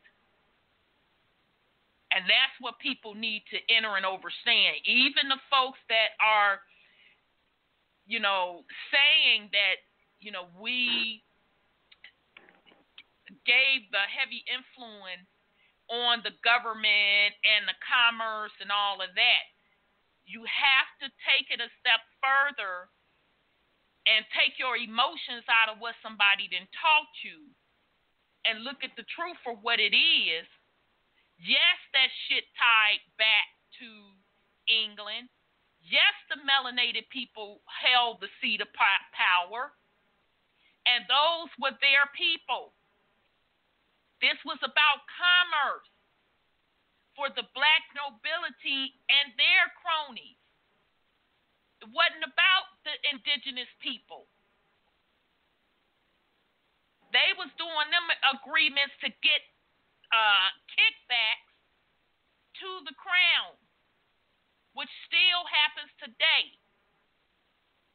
So it's not right for you to tell one side of the story about how the melanated people, those are our surnames, we gave them the Constitution, we did this, we did that, but you're not tying it back to the people that benefited from it. Don't put the indigenous people in that bullshit.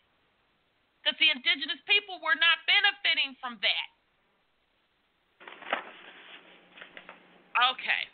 All right, so we're going to pick back up where we left off. So the book on the land of the giants, I don't want to have to.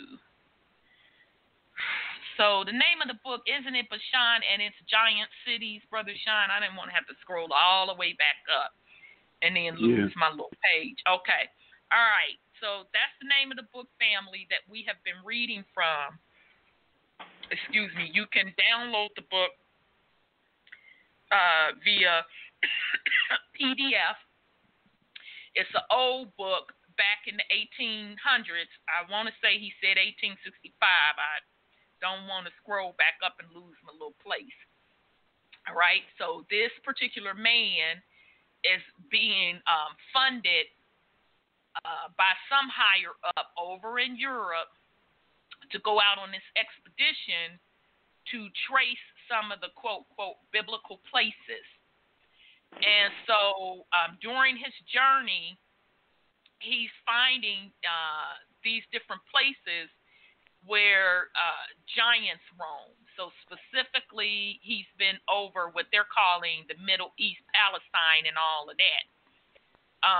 And he's recapturing the steps and the different tales and stories and the artifacts and the buildings and stuff of the times when the giants walked the earth. Okay, so we left off on page.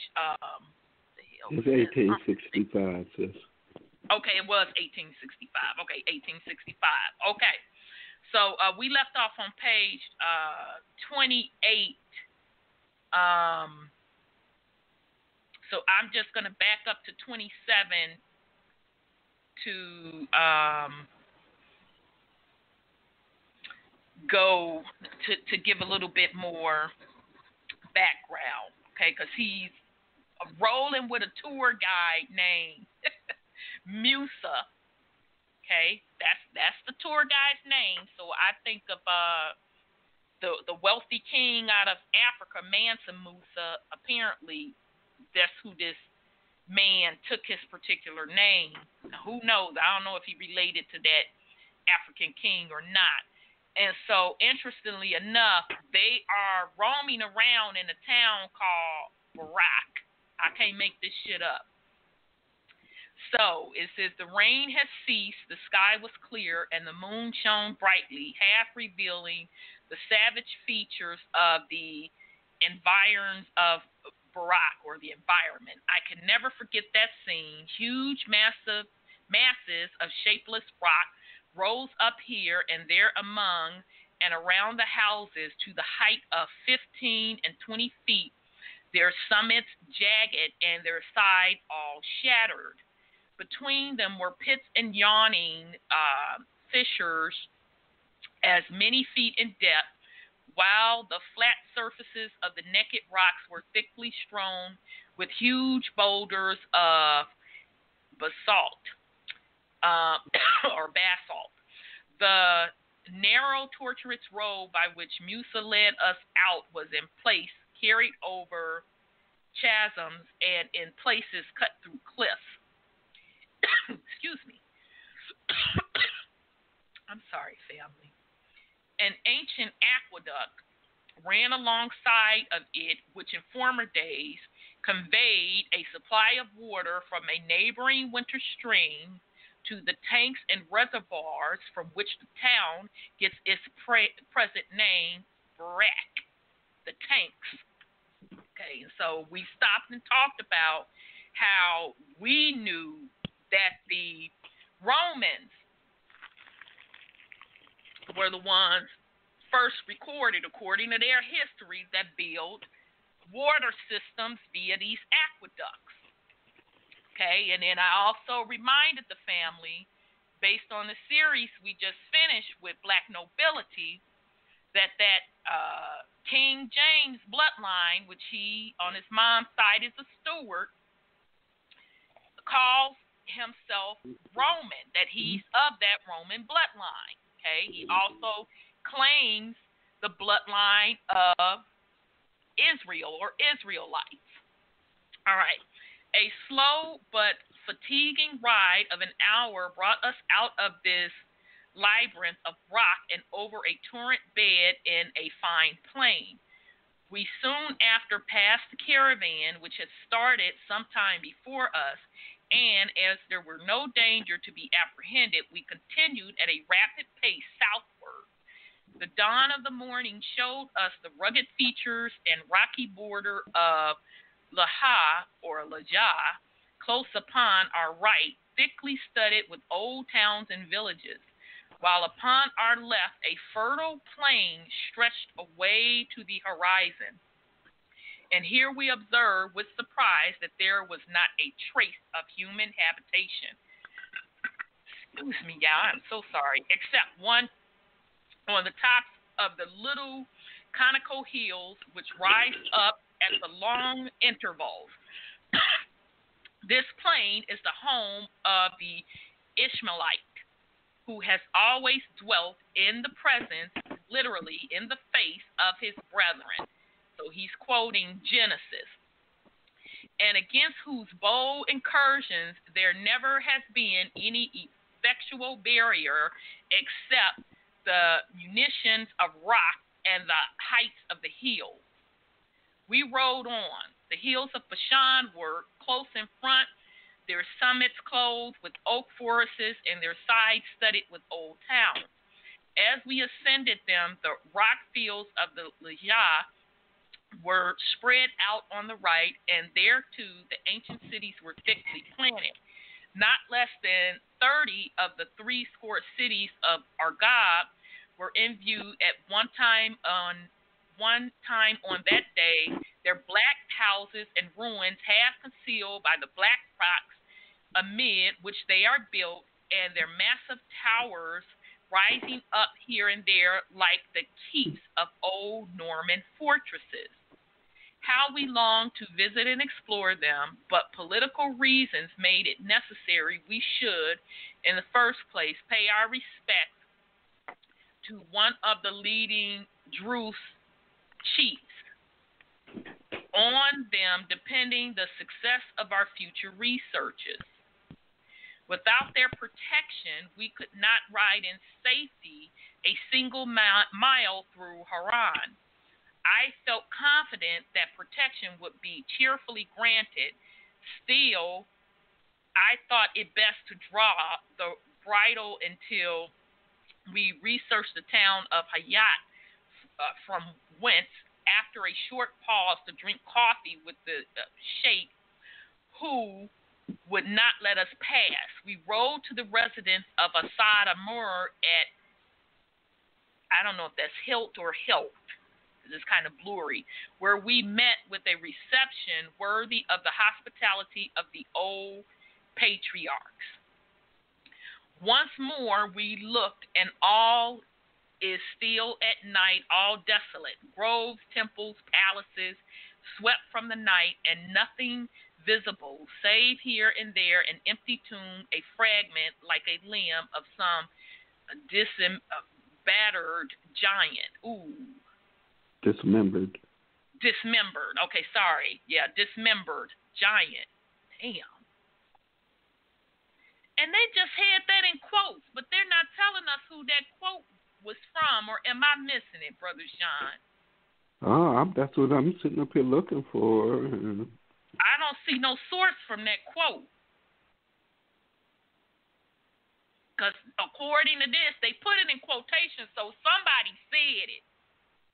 It was saying that in an empty tomb and a fragment like a limb of some dismembered giant.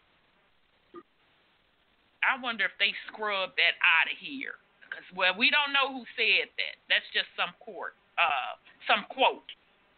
that they got just thrown in here, by the way. Well, maybe they gonna tell us in this next section. In their defense, maybe they gonna tell us. Scenery of Bashan. With the first dawn of the new morning, I went up to the flat roof of Sheikh Assad's home. The house is in the highest part of the town. and commands a wide view of the northern section of the mountain range and of the surrounding plain. The sky was cloudless and of that deep, dark blue which one never sees in this land of clouds. And I don't know, y'all, because it's kind of cut off. Haze, okay, because I couldn't see it. Okay, and haze. The rain of the preceding day had cleared the atmosphere and rendered it transparent as crystal.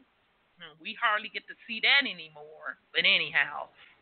The sun was not up yet, but his beams shed a rich glow over the whole eastern sky, making it gleam like varnished gold, and throwing out into bold relief a ridge of wood-clad peaks that here shut in the view.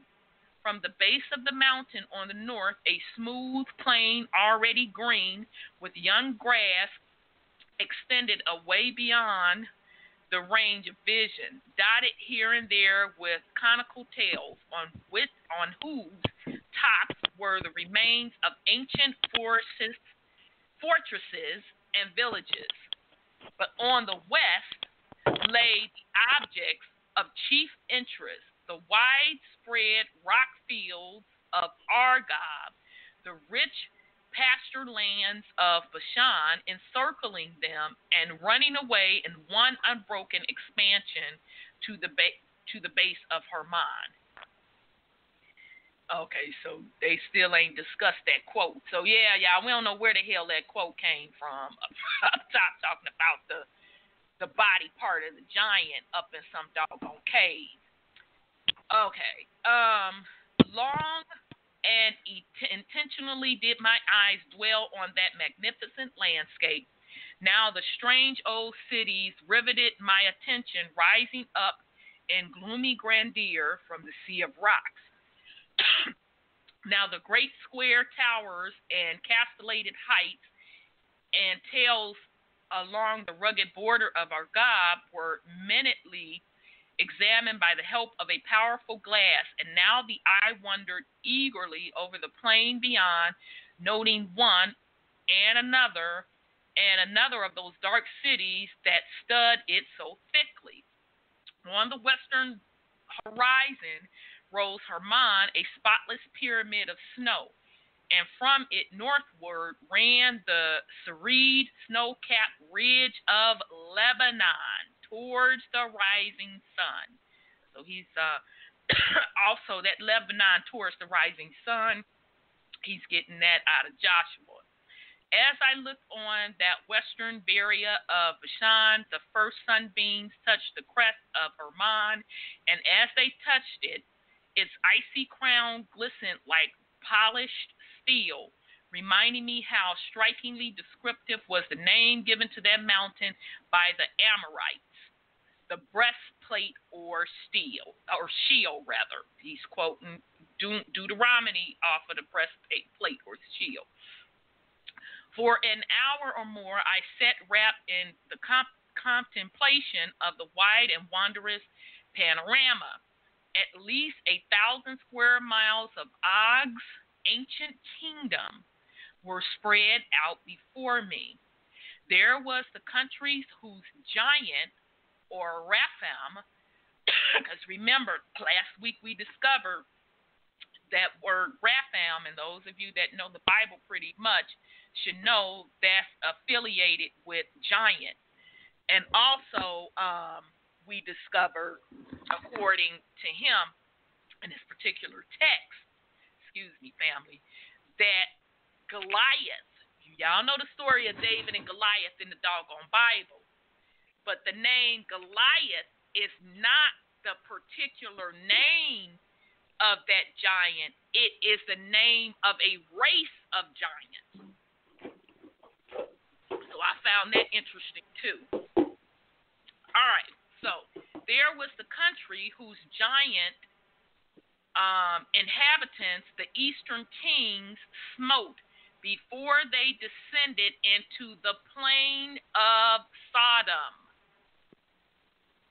All right, I'm going to stop right there. So, Brother Sean, what's your interpretation of that last little sentence before I move on? Inhabitants of the Eastern King, before they descended into the plains of Sodom. Sodom and Gomorrah, huh?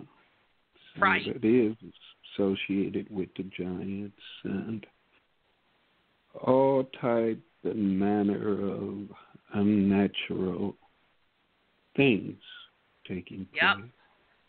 It was off the chain. Exactly. Okay, and so when it says the inhabitants, the Eastern King smote, so basically killed before they went into Sodom, right?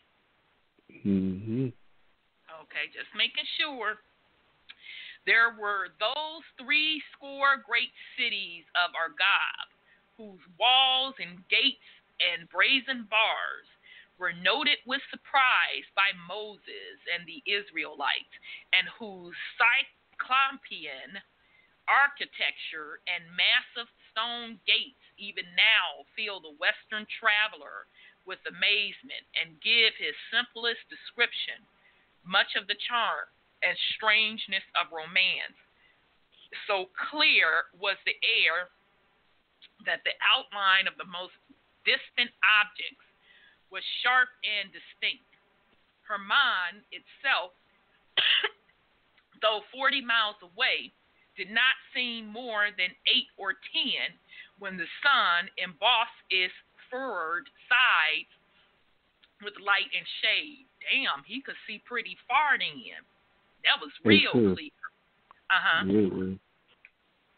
Cyclopean architecture. So they're saying that the Cyclops were the ones making architecture, not that ain't Tartarian. I mean, that's the one stuff was still right? over there. Right, and that you see that Cyclops is on that so-called ancient map of Africa. Yes, it sure is. And I can't remember if it was a giant or not. I think it was. Yeah, it was a giant Cyclops. Okay, I thought so. All I Cyclops thought so. Are giant. Okay, so that's lining up from what dude is saying to that ancient map. And if you go look at that ancient map of Africa, we keep pointing back to that map because it will make your motherfucking mouth drop.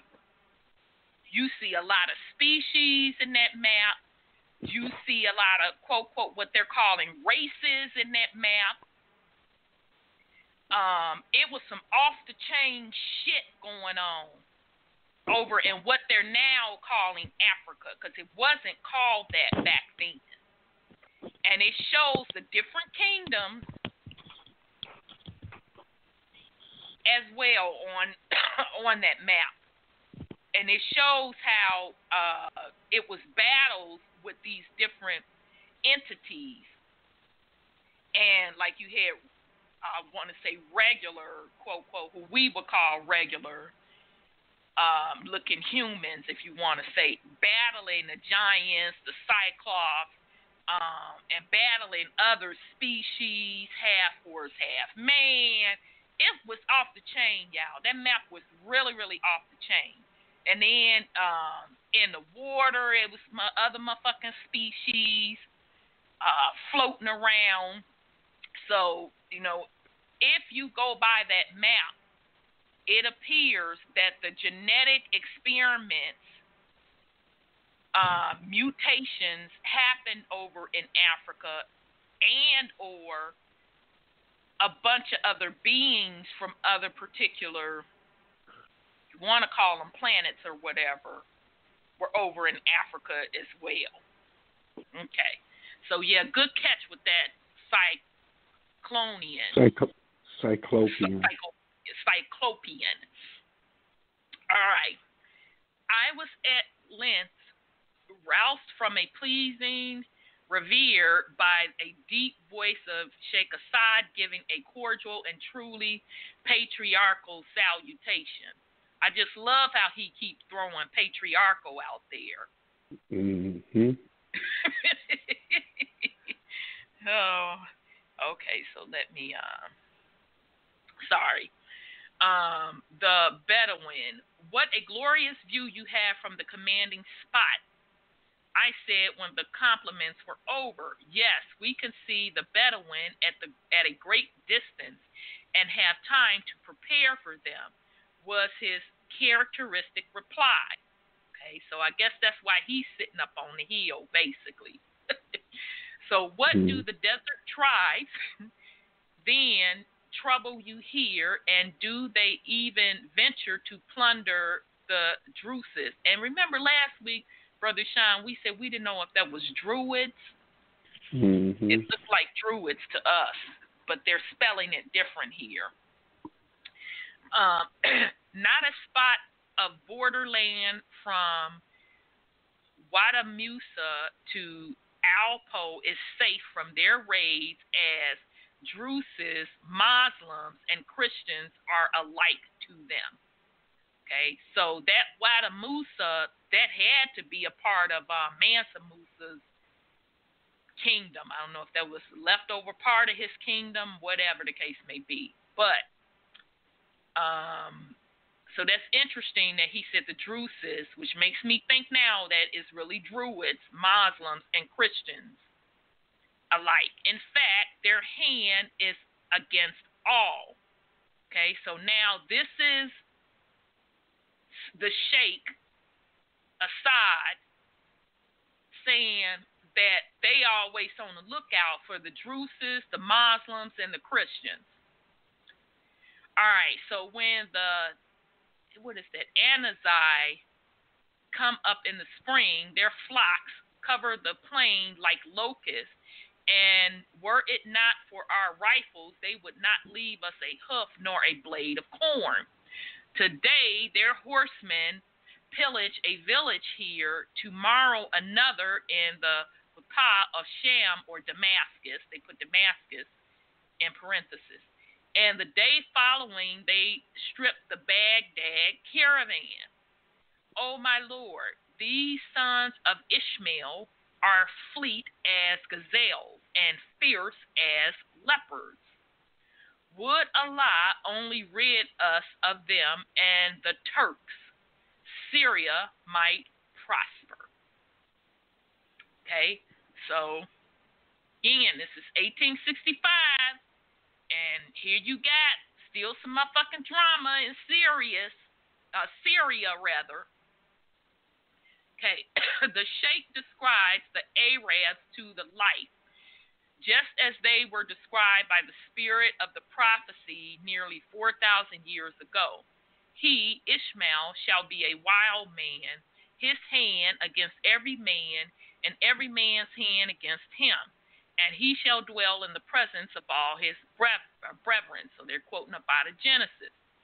These children of the east come up now as they did in Gideon's days, when they destroyed the increase of the earth and left no sustenance for Israel, neither sheep nor ox nor ass. For they came up with their cattle and their tents, and they came as grasshoppers for multitude. Both they and their camels were without number, and they entered into the land to destroy it. So they throw up Judges as the quote. During the course of another tour through the western part of Bashan, I rode in one day for more than 20 miles in a straight course through the flocks of an Arab tribe. On remarking to the Sheikh the great number of old cities in view, he pointed out to me the largest and most remarkable of them, and among these I heard with no little interest the name Edrei, the ancient capital of Bashan, and the residence of Og, the last of its giant kings. Okay, so if y'all was with us for part one, you would know that Og was the last of that the giant species, and they said that Og was indigenous to the land. And the giants were being wiped out. All right. Others there were two, such as Shuka and Bethaye and Mushmeh, whose names, as we shall see, are not unknown in history. From a general survey of the country, I turn to an examination of the town. Is in form rectangular and about 1.5 miles in circumference. I trace most of the old streets, though now in a great measure filled up with fallen houses and heaps of rubbish, the accumulation of long centuries.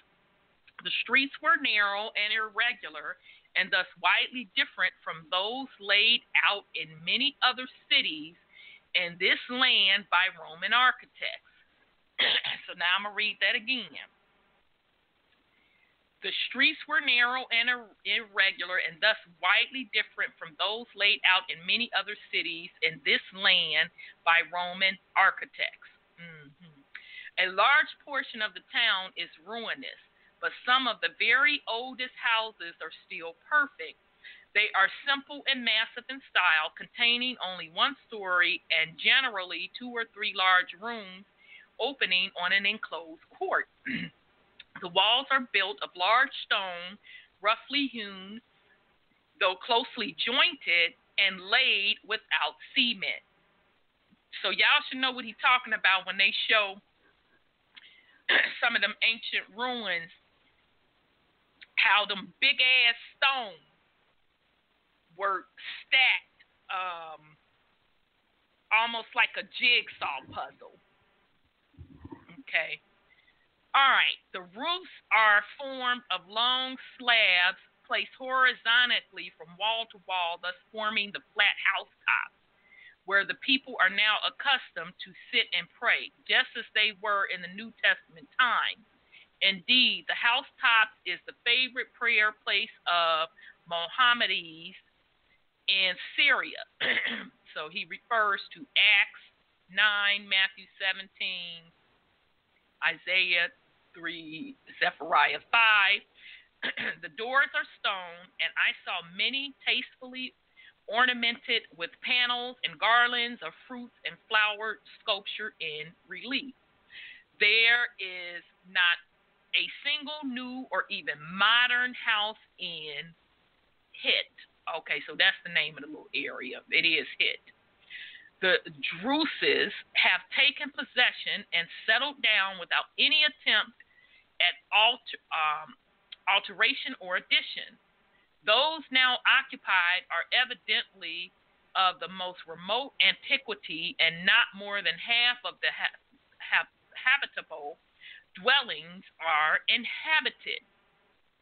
I saw the remains of several Greek or Roman temples and a considerable number of Greek inscriptions on the oldest houses and on loose stones. The inscriptions have no historical value, being chiefly votive and memorial tablets. 2 of them have dates corresponding to AD 120 and AD 208. Nothing is known of the history of Hit. We cannot even tell its ancient name, but its position, the character of its houses, and of its old massive ramparts seem to warrant the conclusion that it was one of the 80 great cities which Jair captured in Argob, Deuteronomy 4 and 14. The news of our arrival had already reached the Sheikh Fares, the elder brother of our host and one of the most powerful chiefs in Haran. While we sat at breakfast, a messenger arrived with an urgent request that we should visit him and spend the night at his house in Shaba. We gladly consented, and as that town is only 4 miles south of Hit, we resolved to employ the day in exploring the northern section of the mountain range. Our horses were soon at the door. Sheikh Assad supplied an active, intelligent, and well-mounted guide, and his own nephew, a noble-looking youth of 1 and 20. What the hell they mean of 1 and 20? Is it 20? I don't know what he means by 1 and 20. Volunteered his services as escort, mounting at once amid the respectable salons of a crowd of white turban Druses. We rode off northward in the track of an old Roman road. So are y'all getting this theme of them talking about? I'm sorry. Go ahead, brother. 1 and 20. He's saying he's 21. Okay, thank you. I'm like, I know he ain't saying he 120. So what the hell is he saying? Okay, so that makes sense. Okay, so I hope y'all are catching that he's describing this particular city or town named Hit, but how it was under Roman rule at one point. Finely cultivated fields skirted our path for some distance, already green with young wheat and giving promise of luxuriance such as is seldom seen in Palestine. The day was bright and cool, the ground firm and smooth, our horses fresh, and our own spirits high. Our new companions, too, were eager to display the mettle of their steeds and their unrivaled skill in horsemanship. So, loosening the rein, we dashed across the gentle slopes and only drew bridle on reaching Bethlehem, about 4 miles from Hit. Along our route for a mile and more, we observed the opening of a subterranean aqueduct intended in former days to supply the city with water. So there they are in Hit. There go another aqueduct.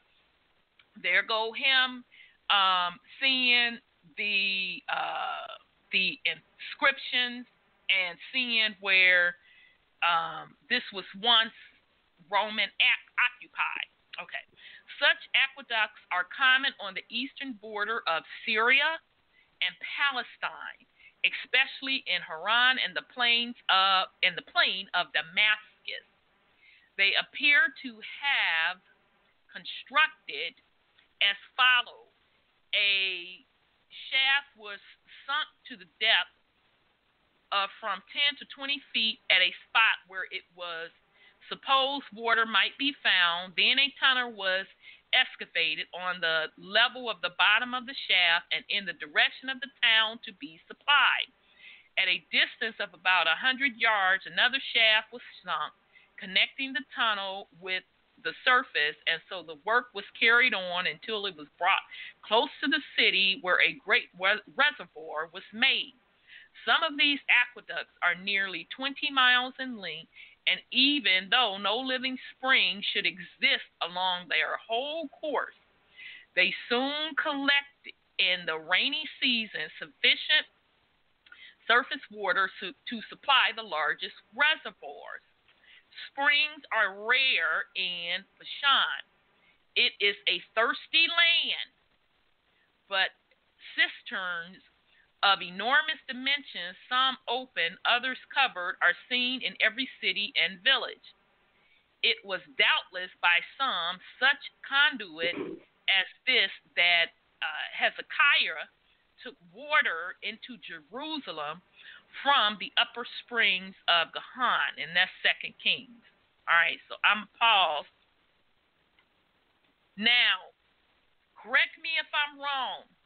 It's not dude saying that the land that they are on, Hit, which is a part of Palestine, is pretty much very dry. So meaning they didn't have a lot of springs and rivers and shit running through it. That's why the Romans had to build the aqueducts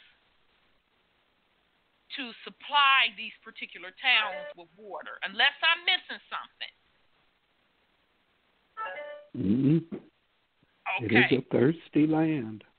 That's what he said. It's a thirsty land. So where I'm going with that is, if you go back to some of the ancient texts, okay, when then they talk about the ancient wars that happened on Mother Earth, and specifically they talk about those wars over in that African region. And they talk about how the quote, gods, you want to look at them as gods, that's your right to do so. But the different beings, Anunnaki in them, were using that scalar technology or plasma technology and was warring and battling and tore up that land. It was torched. Okay, and that's not to mention the fuckery that was going over there with the different genetic experiments, enslavement of folks, etc., etc. All right, so ancient cities, scrambling through, or rather over, a ruinous gateway, we entered the city of Bethlehem. It's like Bethlehem. A wide street lay before us, the pavement perfect, the house on each side standing, streets and lanes branching off to the right and to the left. There was something inexpressibly mournful in the riding along that silent street and looking in through the half-open doors to one after another of those desolate houses, with the rank grass and weeds in their courts, and the brambles growing in festoons over the doorway, and branches of trees shooting through the gaping rents in old walls. The ring of our horses' feet on the pavement awakened the echoes of the city, and the startling many a strange tenant. So basically, that shit was barren, is what he's saying. Wasn't nobody up in there like that. Owls flapped their wings around the gray towers. Dogs shrieked as they flew away from the housetops. Foxes ran out and in among shattered dwellings, and two jackals rushed from an open door and scampered off along the street before us. The graphic language of Isaiah uttered regarding another city, but vividly descriptive of desolation in any place, came up at once to my mind and to my lips. Wild beasts of the desert shall lie there, and their houses shall be full of doleful creatures, and owls shall dwell there, as satyrs shall dance there. So he's quoting something out of Isaiah.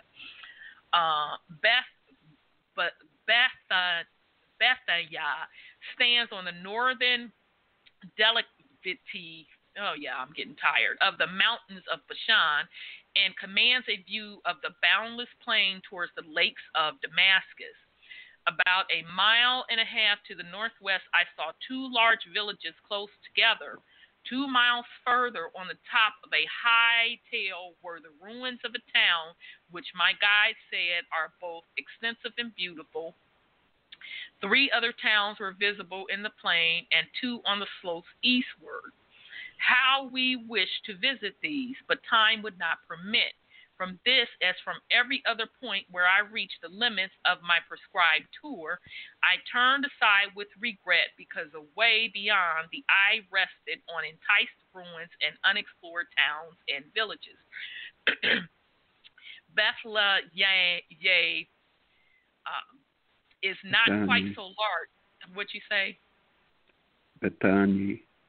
But Bethania is not quite so large as Hit, but the buildings are of a superior character and much better preservation. One of the houses in which I rested for a time might almost be termed a palace, A spacious gateway with massive folding doors of stone opened from the streets into a large court.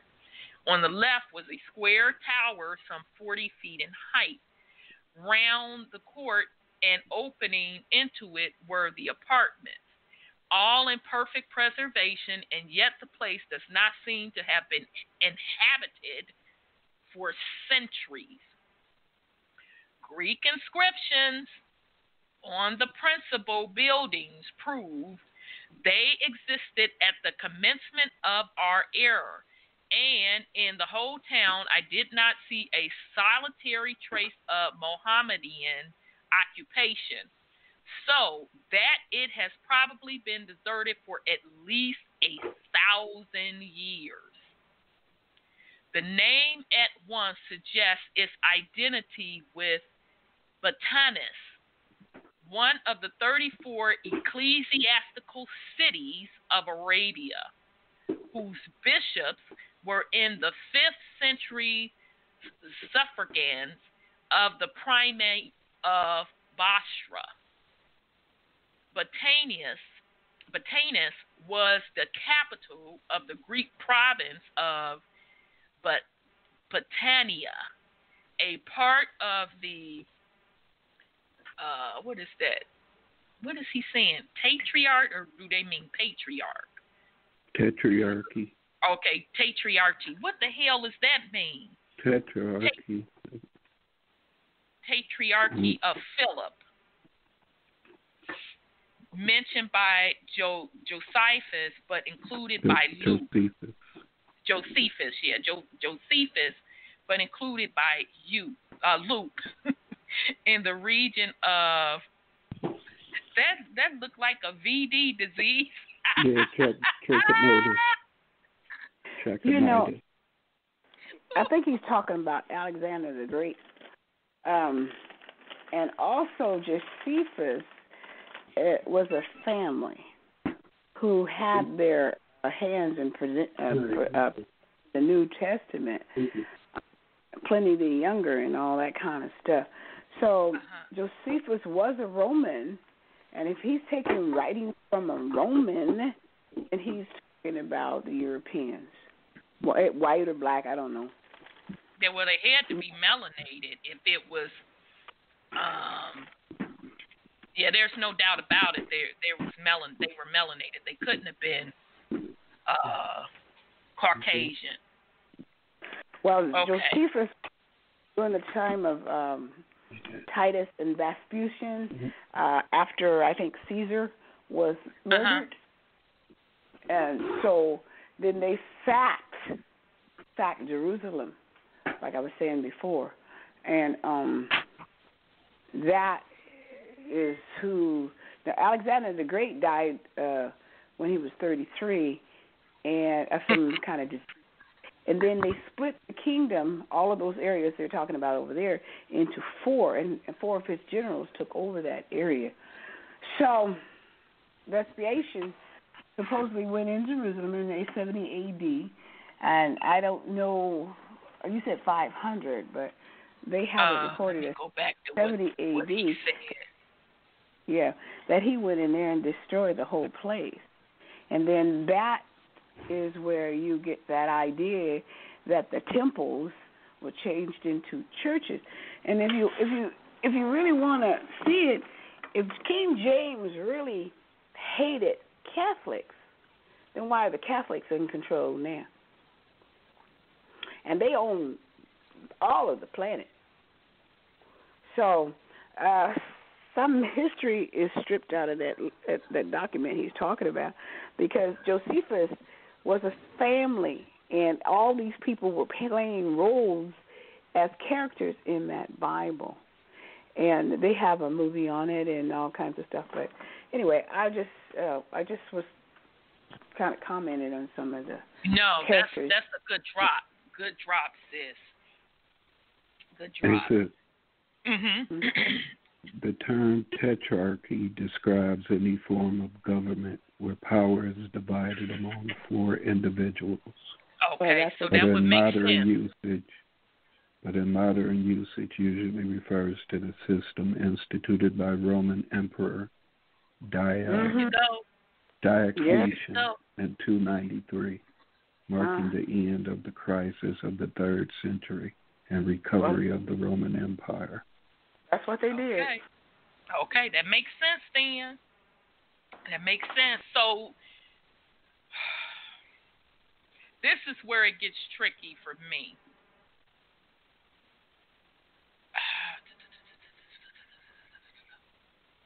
So I'm trying to keep straight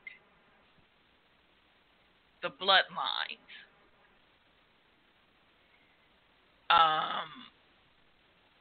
Because it does not appear that so far the Israelites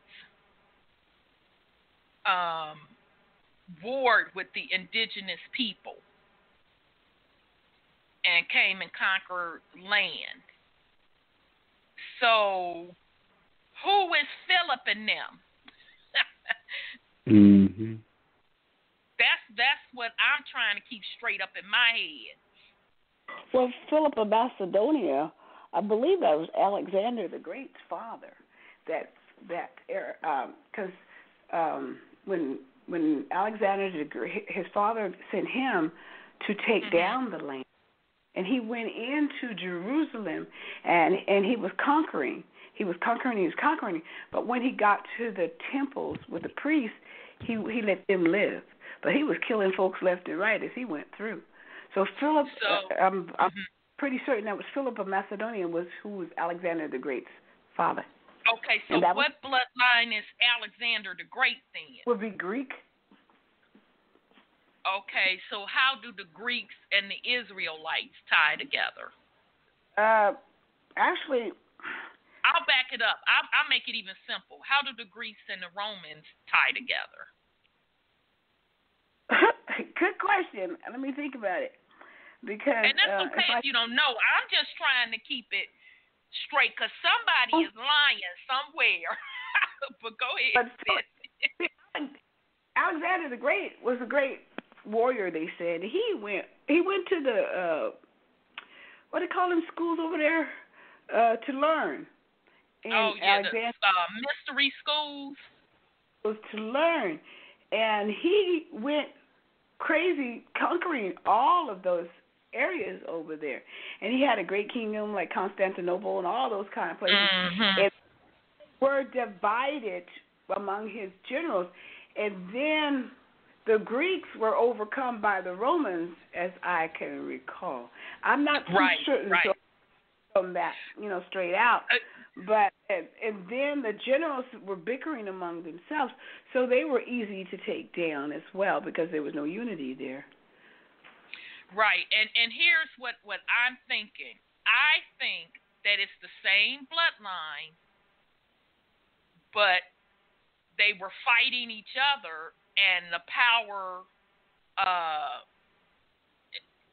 the hand of power changed, but it was still within the same bloodline.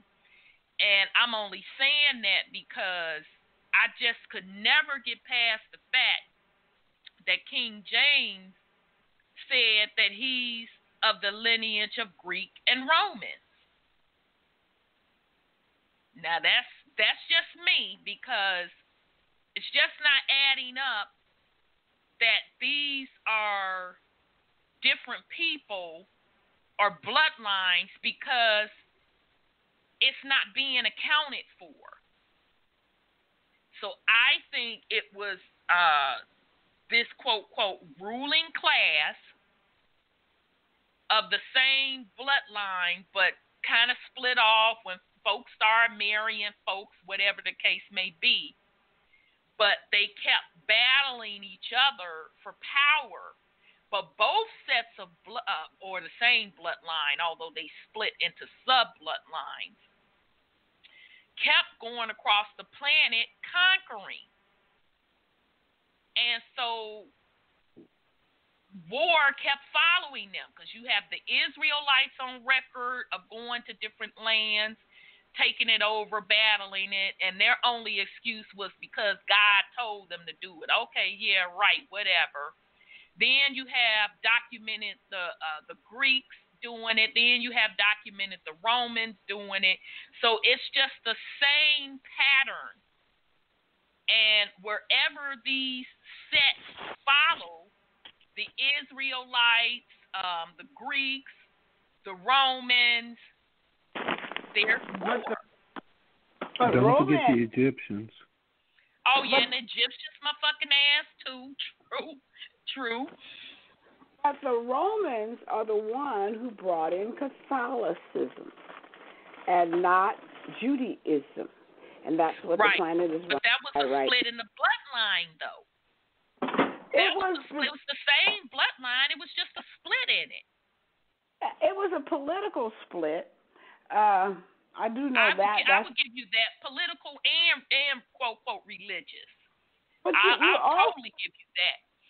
But you're also talking in that letter about Ishmaelites, or whatever you say they are. You're talking about the Ishmael problem that has plagued this planet for centuries. Okay, so explain to the family what's the Ishmael problem.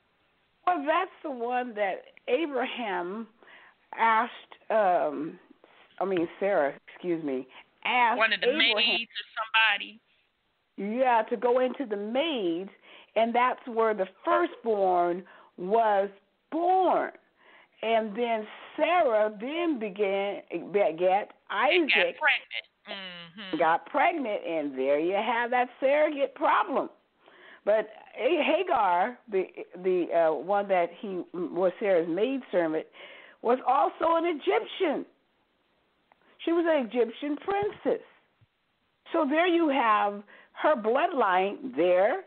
Then she has Abraham's bloodline as well. And this is why we have the problem of the Palestinians and all this sort of stuff. 1,000% agree. Yes. And who's the heir to the throne of God? Right. Their God. Their God. I'm glad you said that, because what you just described with Ishmael and them, that's a split in the bloodline through the father. Exactly. And the line belongs to the father split his bloodline, because the bloodlines run through the mother. The mother, Sarah, should have been the legal heir to all of that stuff and not Abraham. But they say that God gave it to Abraham's seed. Now, Abraham obviously didn't have it, but he gave it to his seed. So that would be the mother who that's the problem. What's the seed? Is it the woman's ovary or the man's sperm? So here we go to that age-old problem. Right, and that goes to that patriarch shit. But okay, right. So but you get Catholicism. You get Catholicism that comes in there in this Roman time because of Constantine saying, "Oh, I saw the Lord show me this sign that we're going to go out and conquer." So here you get this conquering crap again. But Constantine was not a Christian until he so-called had a dream. Was he Israelite before that? Or a Jew before that? Do you know? Okay. So we don't know what he was before. No, he was just a heathen. That's why. What they call heathen, but I hear what you're saying. Okay. Yeah, he didn't have anything. Matter of fact, he killed his mama. So he was just I don't know where them bad boys come from, because you have him coming in to take over the disgruntled Alexander part of the empire over there. And he went with his armies and conquered. And his mama was his leader, giving him all directions, but he wanted it all to himself, and he killed his mama. Right. I'm sorry, go ahead, sis. I think he killed a brother, too. I'm not sure. Okay, so even with all that said, with what Constantine is set up and doggone did, what Alexander then set up and doggone did, it's the same pattern with the Israelites. Well, the Israelites were conquered. See, that they moved but they, according to them, now they motherfucking words, not my words. That's they scribes passing this information down, and they say that Old Testament is much more accurate than the New. Of course, so now because I'm only going back what they said. They said their God gave them the right to go into and take these lands. Those lands were inhabited. We look at the Josephus bloodline. They also, one of them, unfortunately, was an Israelite who turned cold. And he translated all of the information of the Israelites for the Romans to conquer them. So to understand all their laws, all their everything, their services, and the Israelites were forbidden from going into the city at all once the Romans roamed through there under Constantine and all that kind of stuff. But you might remember, Alexander the Great left them alone to do their own thing. But Constantine, it didn't happen. And Vespasian and Titus and all them people, they went through there. See, it's like colonization. They were colonized. That's exactly what it is. The Israelites were colonized. But the Israelites did it too. I know, but that's the point. It depends on the good or the bad. You just have to take your poison. No, you don't. Now, the Israelites had land and they shared and they ate. Under patriarch rule, that's the dogma that they give you, that you got to take your poison. So let's be clear. The indigenous people that were on their lands, minding their motherfucking business, didn't go out conquering other people's land. Because they entered and overstood universal law and living in harmony against with Mother Earth. They looked as nature as God, every aspect of nature as God. That's not what the fuck the Israelites brought. They brought a set of rules that they have a father who is a patriarch, and they follow fucking orders what their father said. And every time you hear the Israelites, it's some fucking drama and war associated with them. So now they're set up in history and dogma to be the victims, but you're not a victim in my book if you were conquering lands. They were told to leave the land because the armies were coming to conquer. They were told to leave, and some of them didn't leave.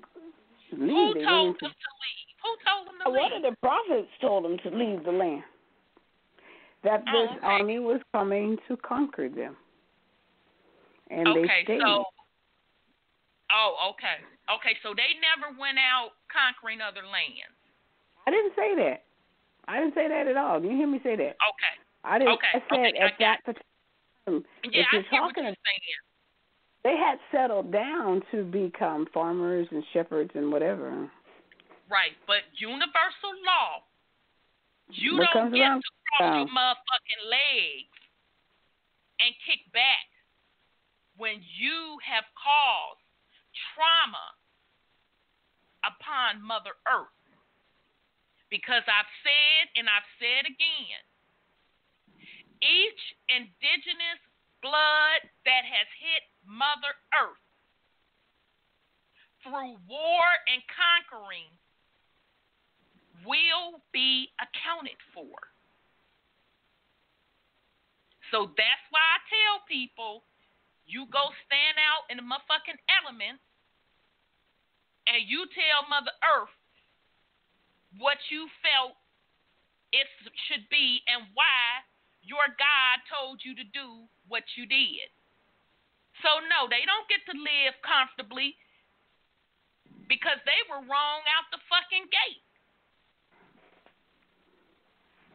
They didn't know how to live harmoniously.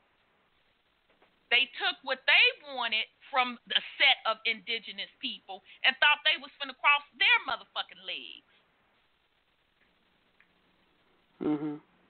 And then turned around and that whole set, the Israelites, the Greeks, the Romans, I don't care what title you put on it, it's the same energy.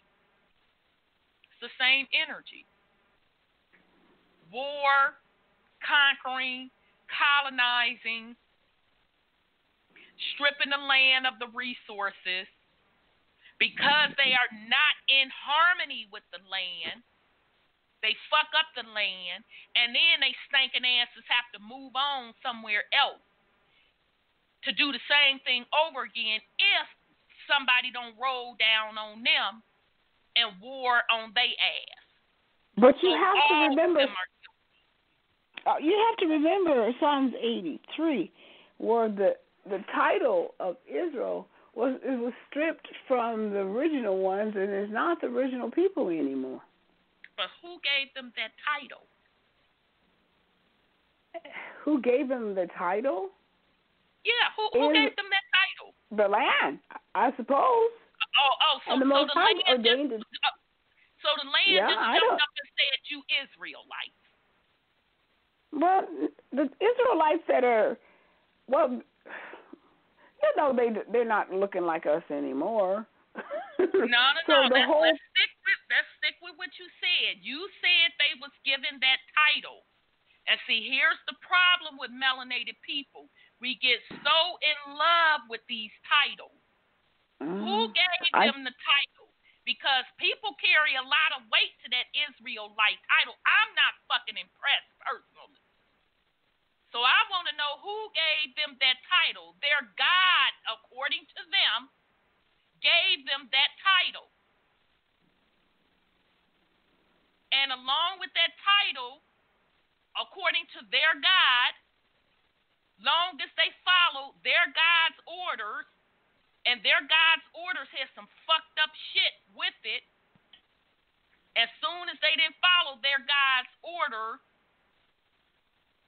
they were no longer in favor of their God. And by the way, their God is a patriarch system. Well, actually, I don't know, because you got some receipts from me. I don't need receipts for it. I think they worship the matriarch. Oh, yeah, that's what they said in the book of Jeremiah, and it's also recorded in in the apocryphers that they kept out of the Bible. They kept a lot of stuff out of that Bible. That Bible doesn't have all the so-called history that depicts everything. I've read some of the stuff, but like say for instance the what's it called? The Maccabees. When Rome under what is that man's name? The one that roasted pig on the altar.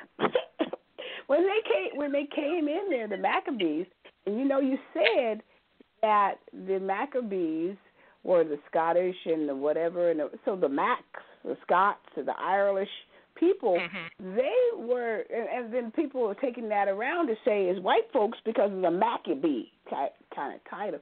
And the Catholics wrote that book themselves about the Maccabees and how they were taken down.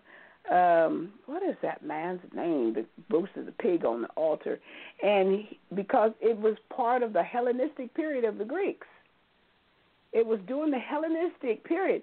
And some of us changed over to the Hellenistic way of thinking. And, that's the gymnast and want to be real and free and, show yourself all, like the Romans were at that time. So there's a split even in our culture at that time. Well, not my culture, but go ahead on. Even in the because I know you're going to get on it, in the melanated culture at that time. So some went with that way, and a remnant died fighting off the Hellenistic conquest of the Romans or the Greeks or whoever. What is that? I'm thinking. And that's fine. So you're getting your source from where that the Israelites worship the goddess. I think you said what's your Jeremiah. book source? Okay, so that's the one quote from Jeremiah.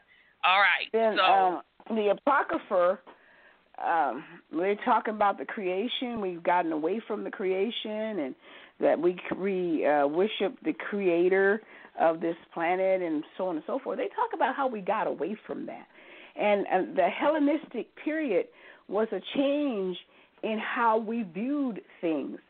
And so then when the Romans came in with their Iranian influences of the Christian perspective, and forgive me, I forget the name of the prescript, Mithra. They were worshiping Mithra in Iran, but Mithra was a man, and they brought that back over after the Romans went through Persia and captured over there. They brought that back to Jerusalem, and a lot of people started with that male worship at that time. Okay. So that's how that started. Okay, so now I'm going to, there's nobody else in the chat because we getting ready to go into overtime. Okay, so now goddesses in the Bible, Genesis 38:15. When Judah saw her, he thought she was a harlot or devoted prostitute under a vow to her goddess, for she had covered her face. Exodus 34:13. But you shall destroy their altars, dash in pieces their pillars, obelisks, images, and cut down their Asherim symbols of the goddess, Asherah. Deuteronomy 7:5.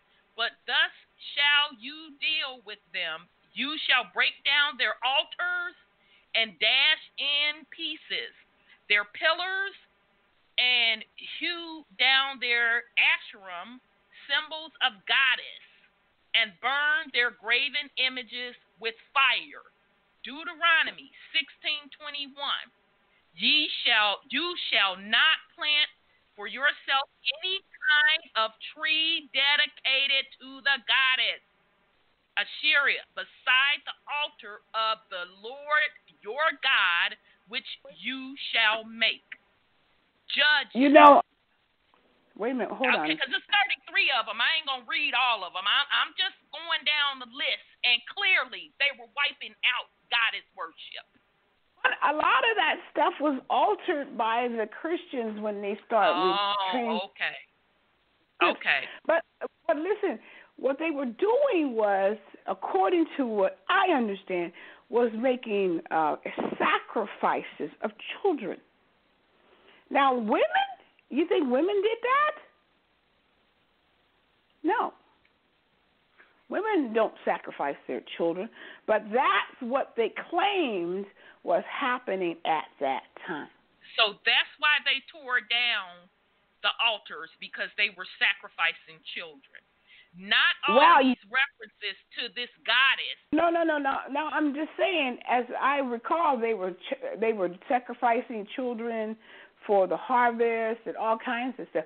And there was a lot of sacrifices according to the Aztecs and who they were sacrificing. They were sacrificing women and children for the harvest. And that's what Amir Ahu brought up when he was talking, because they thought that the giving back to the earth the bodies of the people was a good thing. So I can't speak of all of those scriptures, but I like to look at one and see if there's little marks in there in the Bible, if you read it, where it's been altered. Okay, so there are 33 occurrences of them talking about this particular goddess that they were striking down all of the temples in her honor. Yep, that's what they said. But these people worship him at that time. They sure were doing it. Okay, so you said, according to the what text, that the Israelites worship the goddess? And Jeremiah, and he was mad at him for doing it that too. So who was to say that they were wrong or Jeremiah was right? But he came in there mad at him too because they were worshiping the goddess. They were doing it already. So the Israelites were worshiping the goddess. They were doing that. I said they were worshiping the goddess at one time. Yeah, they were. Oh, but okay. He came in there and told them they can't do it. Okay, so from that one thing in the Bible, the Deuteronomy, you're saying that they pretty much always worship the goddess, and then somebody told them, it was some split where they stopped worshiping the goddess. They went to a patriarch. So that pans out to you versus the Israelites, who are a patriarch society, were conquering the indigenous lands who worship the goddess. Over here, by that time, they had switched out, they had totally switched out. But they worship the goddess over in the other parts. So King James and them, they was under the new regime of worshiping the patriarch as they tortured the indigenous women. Well, what did he do? He did the witch hunts. I mean, you can tell he did it. Oh, okay. I'm just making sure. Oh, okay. So those, verses that the 33 verses in the Old Testament that the Israelites hold close to their chest, and they say a part of the Torah, and they carried that for thousands of years. That's altered. Part of it is altered, and they just stripped out the Israelites worshiping the goddess, but yet we have many other ancient texts saying that the indigenous people of those lands worship the goddess. And you're telling me that the Israelites were just like the rest of the indigenous people across the planet, but somehow something came into the mix where they stopped worshiping the goddess and started persecuting her. Well, that's what it sounds like to me. Oh, okay, to you. Okay, the women, when the women in Numbers, in the book of Numbers, were they were dividing the land, and they did not have a male heir, that they had to fight to get their portion of their male heir that had passed on. Yeah, they had to fight for that kind of stuff. There, you know that they're not worshiping the goddess, because land does not transfer to a male. No, it doesn't, but that's what they did. And I don't know. Then how are they worshiping the goddess? I'm confused. No, it ain't got nothing to do with confusion of worship or not. It's the fact that the women got put down. And who did it? Oh, okay. The women had to became second-class citizens at one point. Was it in Deuteronomy or back in Genesis? For the sin of to the Bible, Eve. it was back in Genesis. Mhm. So that's where they started, right? With the female stuff, but then they turned somewhere along the line before they even got to that other stuff. Actually, if you're going to use ancient texts, the overthrowing of the matriarch predates those biblical. Yeah, they do, because you said that on the island of Malta. You said that about Malta. Absolutely, I did. And it goes back even further than Malta, when you had all of the fuckery going on with those different beings that they were labeling as gods, and I can only point out the Anunnaki, but there was other beings as well, who brought the concept of a matriarch to Mother Earth. The indigenous people of Mother Earth always worship Mother Earth. When Joshua took over, he was supposed to be part of the bloodline to be the leader, but he wasn't. So I always had problems with that. How did he take over? He and Caleb, they weren't part of the Israelite bloodline. So, everything started changing, especially after Moses died. But Moses, it changed up into Genesis. It was changed in a Genesis. long time Go by the there was a lot of changes in there. People came in but there. But now we're going back to Genesis in them now. I'm only giving you about what the Bible says out of the Torah, the Old Testament. Yeah, I know what you're saying. I don't disagree with They were back in Genesis. Yeah, but we know that the land the goddess out of the picture. Yeah. The Greeks used to worship, I think, goddesses too. But I don't know where the switch came in. Part of them they did. Part of them. Yeah. Because, where I'm going with it. I'm sorry, go ahead, sis. Maybe the other part was stronger than the ones that stayed around. I don't know how it went south of the border, but that's what it did. They went there I'm sorry, go ahead. Hmm? I'm sorry, go ahead. They went and tore down those temples on Malta. Right, because now this is what I keep saying, and I'm going to stick to what I say. Everybody's free to, do whatever they want. No judgment on my part. But my particular logic and what resonates with me is the first wars on Mother Earth was between man and woman. Hawa. And nobody's going to convince me that man is supposed to dominate a motherfucking thing on Mother Earth.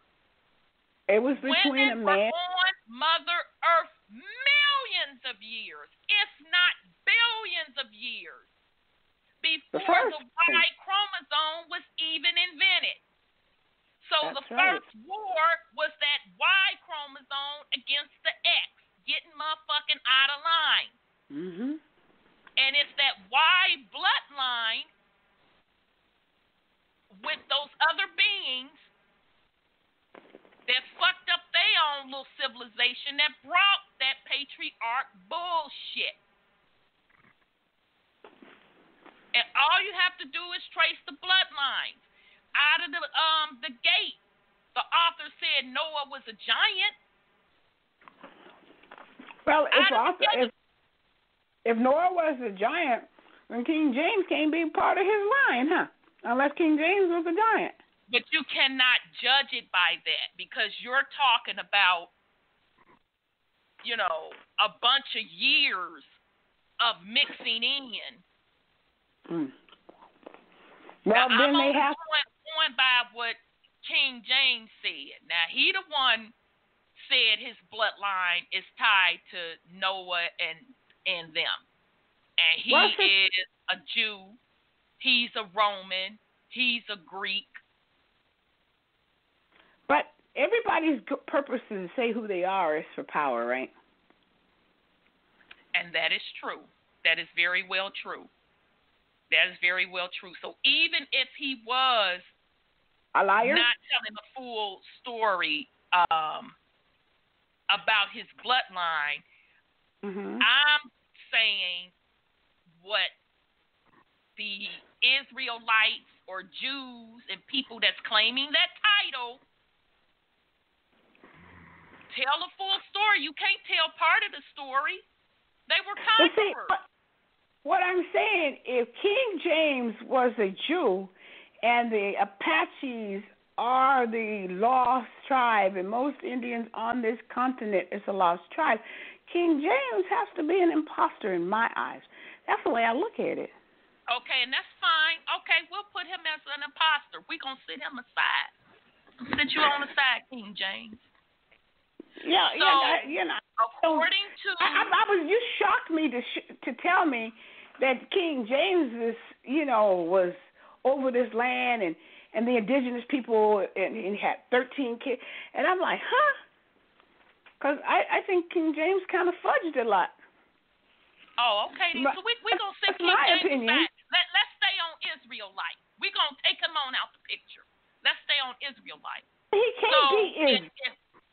I said, let's take King James out the picture. He's not even in the picture anymore. Let's push him aside. He could be a liar, whatever the case may be. Let's stay on Israelite. The Israelites were over here. Okay, so they roamed across America conquering lands? Did they? Over here? I'm just going by the biblical text. You said they're over here. They were over here. So they had to be over here conquering lands, right? Of other indigenous peoples. No, you said King James is over here conquering the land. No, I said King James is not in this conversation right now. Mm-hmm. So we're back to the Israelite kingdom being originally from here. That's what you're saying, right?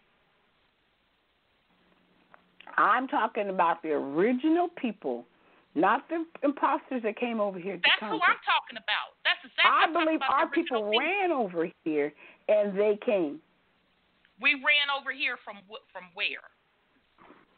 Wherever land we could get to away from them people, because they were coming over there taking the indigenous people's land. But where's over there, though? I need specifics. Well, they were on the east, and the information I had, they were up on the east coast. They were up in Maine and all those areas up there. That's what I'm talking about, east. I'm not talking about over on the other side of the planet. Okay, so I'm going with Horace Butler on that. So the original Israelites were on the east coast, Maine and them. Yeah, that's what I heard. And somebody came and ran them to where? Well, they were also in South America and stuff. Okay, but we're going to stick to the east right now. And they went down South America. Okay, so who ran them, and what time frame are we talking? Well, we know that the Iroquois was on the East Coast making the contracts.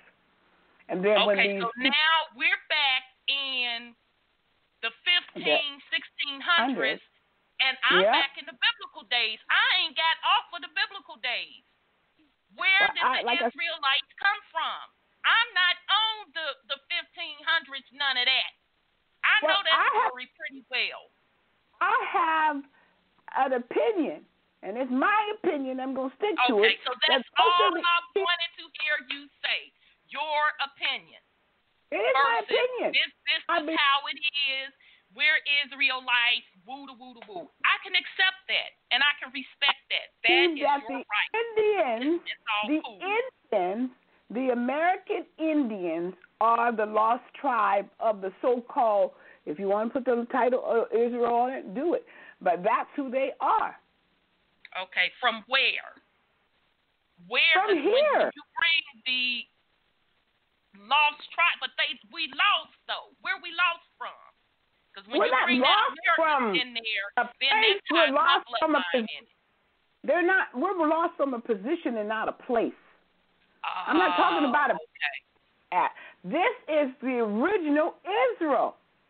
That's what I'm saying. Okay, so we never conquered no lands and stuff over here, right? So all that stuff that they find in the Bible. We're indigenous to the land. Okay, but the Bible said that the Israelites was told to go into such and so land and take such and so land. So I'm confused. I'm telling you, they're doing a lot of changing on that stuff. King James wrote that. Oh, okay. Okay, yep, he sure did. He most certainly did. Okay. All righty, so yeah, no worries on that. Okay, so it's all good. Well, I wasn't there, Ron. Huh? I wasn't there. I'm just giving my opinion. Right, and that's cool. I can respect that it's your opinion. I was just going in when, you know, I was under the impression that you were saying this is the way it is. And I'm like, okay, that's fine. Bring your receipts. So it's all good. You're certainly welcome to your opinion. I don't have an issue with that. Not at all. Not at all. Okay. Now I do want to I'll document where we left off because it's 10:17. I ran across a video. This is going to be interesting. Where's that video? This particular man, damn, I think this is it, y'all. It's called, let me make sure I'm pulling the right video. Bear with me. Let me make sure this is the right one. Because this one white preacher, he went into the story of the Giants. And he literally did chronological order of the Nephilim, return after the flood, and he ties the Bible into it. And let me see if this is the same man, because he actually did a series on it. I think he has a lot of videos out here. Yeah, yep. Okay, this is dude. Let me back up. I'm going to share some of his work. And the YouTube channel is Beginning and End. And the name of the one particular video that I'm going to share with the family, whoever is like doing something in the background with the kitchen, if you can mute your mic because I can still hear it. So it's Beginning and End is the YouTube channel. What the hell is the name? Maybe that's the name of the trying to get it so you all can always go and see these things for yourself. But this man literally did a series on the Nephilim and them. So the Beginning and End is the name of the YouTube channel. But this particular clip is Nephilim Giants, Enemies of God in the Bible.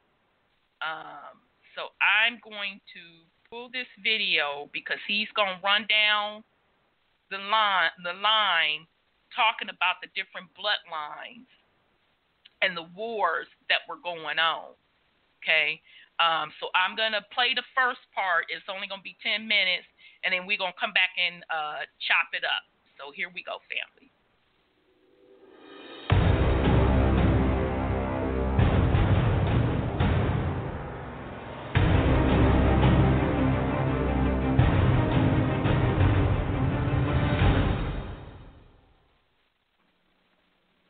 Greetings and God bless, and welcome to the Beginning and End podcast, the official podcast of beginningandend.com. And we are so excited to continue our Nephilim series. So we are going to pick up with the much anticipated article in our Nephilim series, Nephilim Giants, Enemies of God in the Bible. This, of course, is the sequel to Bloodlines of the Nephilim, a biblical study, which really kicked off the Nephilim series, and we're going to continue with 7 articles, 7 podcasts. And really, the podcasts are going to be more overview of the articles. The articles that we wrote are really exploring many different aspects of the Genesis 6 account, but from the biblical perspective. That's really the key here. We're looking at what happened before the flood, what does the Bible say about the possibility of angels reproducing with human women, what does this account really mean, and really the war between 2 bloodlines that was declared in Genesis chapter 3, the seed of the woman, the lineage that would lead to the Messiah, Jesus Christ. That, again, was proclaimed by God in Genesis chapter 3, verse 15. And then, of course, the seed of the serpent. God prophesied to Adam, Eve, and the devil as he pronounced their sentence, their respective punishments for the sin in the Garden of Eden. God prophesied that there would be these two bloodlines, the seed of the woman and also the seed of the serpent. And how this would play out is that they would be at war, at enmity with each other. And so we see that playing out all through Scripture, and that's what we started showing in Bloodlines of the Nephilim. And so this article, this podcast, Nephilim, Giants, Enemies of God in the Bible, is going to really look at the patriarchs after the flood and going up to Moses, and really show how the giants played a significant role in many of the events of the lives of the biblical patriarchs and many of the early events in the book of Genesis and biblical history.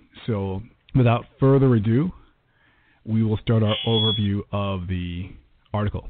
Of course, in Bloodlines of Nephilim, the beginning and end article detailed, this assault, this plan by Satan to corrupt the human gene pool, to corrupt humanity itself. And why? Because he was told in Genesis 3:15 that his punishment, his death, his destruction would not come from a supernatural strike from heaven. It wouldn't come by a legion of angels who are righteous, holy angels coming after him. It was going to come through a child, a human child, that a human son would be born of a woman who would one day defeat him, who would bruise the head or crush the head of the serpent.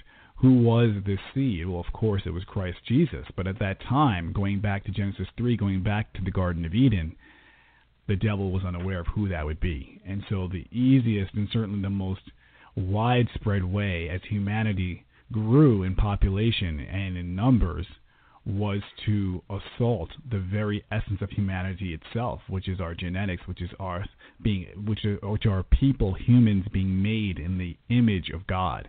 That was first corrupted with the first sin, but the further physical corruption was being done through the Nephilim. And of course, this illicit union between fallen angels and human women, as recorded in Genesis chapter 6. And so that's what we covered in Bloodlines of the Nephilim, really talking about this concept, this war between these two lineages. And it's so important because as we look at the Bible is so big on genealogy. The Bible goes to great lengths to detail the entire lineage from Adam to Christ, to establish who he is, to establish all the fulfilled prophecies, one, that he is human, that his lineage was pure in terms of being purely genetic human, and even though God is fully God and fully man, in his humanity, Jesus Christ is all human. And also the other prophecies as well, that he would be from the nation of Israel, that he would be specifically born of the lineage of the tribe of Judah. So the lineages and genealogies in Scripture show that and play that out, but it just shows the emphasis that God puts on this and how Satan was trying to corrupt it. And so now we're going to go to the patriarchs and start with Abraham. And we're going to look at Genesis chapter 14. And in the article, we call this section Abraham versus the Nephilim Slayers. And Genesis 14 is a fascinating chapter. And so it's a complex chapter. It's not easy to follow exactly how it's playing out. So in the article, we broke it down into really three sections. It's almost like a three-chapter summary of a war, of a series of battles. And so initially, as Genesis 14 starts off, it's detailing a four-king coalition led by Amraphel, king of Shinar. And of course, Shinar was the location of the Tower of Babel, which we also discussed in our prior article, Bloodlines of the Nephilim. And so the four-king coalition led by Amraphel went to war with 5 vassal kings in the southern Jordan area. So the vassal kings were essentially paying tribute. So you had these 5 vassal kings who were basically essentially paying protection money to these more powerful kings in the north, and in order just to buy peace. You pay your tribute, you don't get invaded, life goes on, you can carry on your life smoothly. And so we see that Kerdialomer in Genesis 14:4 was one of these leaders in this 4-king coalition.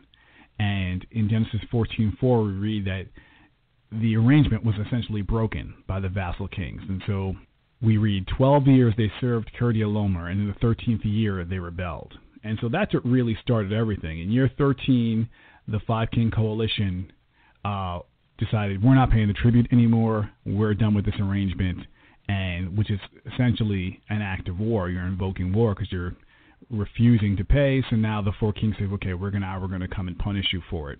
But here is the interesting thing. So when you look at where the 4 kings were, they're up in the North Jordan, towards Lebanon, the area all north and northeast of Israel, present-day Israel.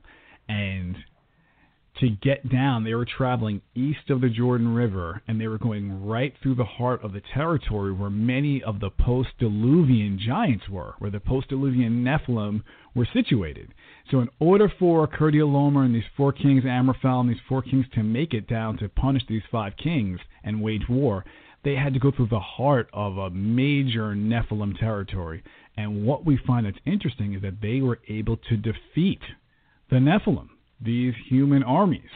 And so Genesis 14, verses 5 to 7, we read, and in the 14th year came Kerdialomer, and the kings that were with him, and smote the Rephaims in Ashtaroth Karnaim, and the Zuzins in Ham, and the Emins in Sheveh Kirathaim, and the Horites in their Mount Seir, unto El Paran, which is by the wilderness. And they returned and came to Enmishphat, which is Kadesh, and smote all the country of the Amalekites, and also the Amorites that dwelt in Hazazontamar.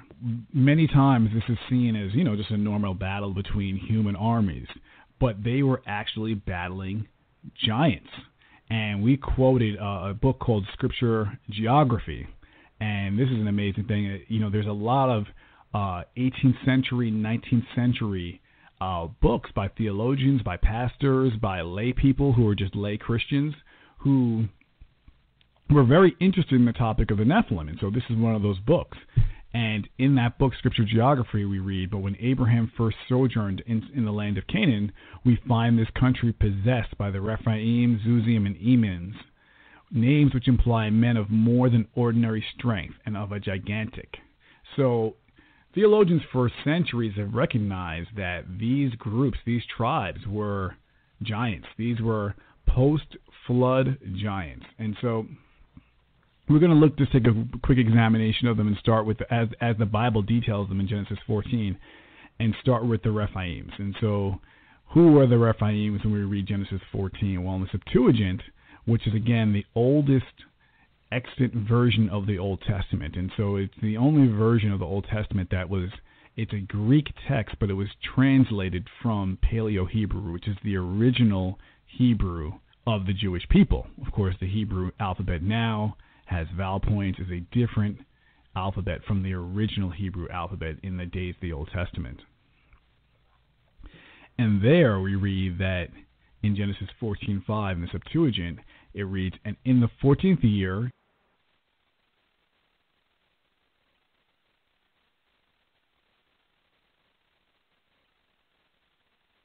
Okay, sorry about that. Okay, so before I go on to part 2, that's 10 minutes. I had to break it up in 10 minutes increments, y'all, in order to upload it. Did anybody have anything they wanted to put on that? Okay, I'm taking that as a no, so I'm just going to go to the next 10 minutes, and then we'll come back and chop it up, and then we'll have to wrap up and pick up next week. Here we go.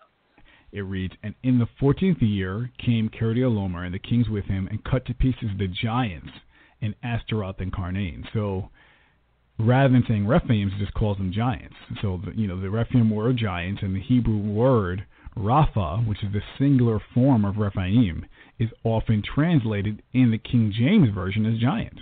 E.W. Bullinger, the author of a very famous biblical commentary, said of the Rephaim, he wrote, they are a branch of the Nephilim, superhuman beings, so called after one Rapha.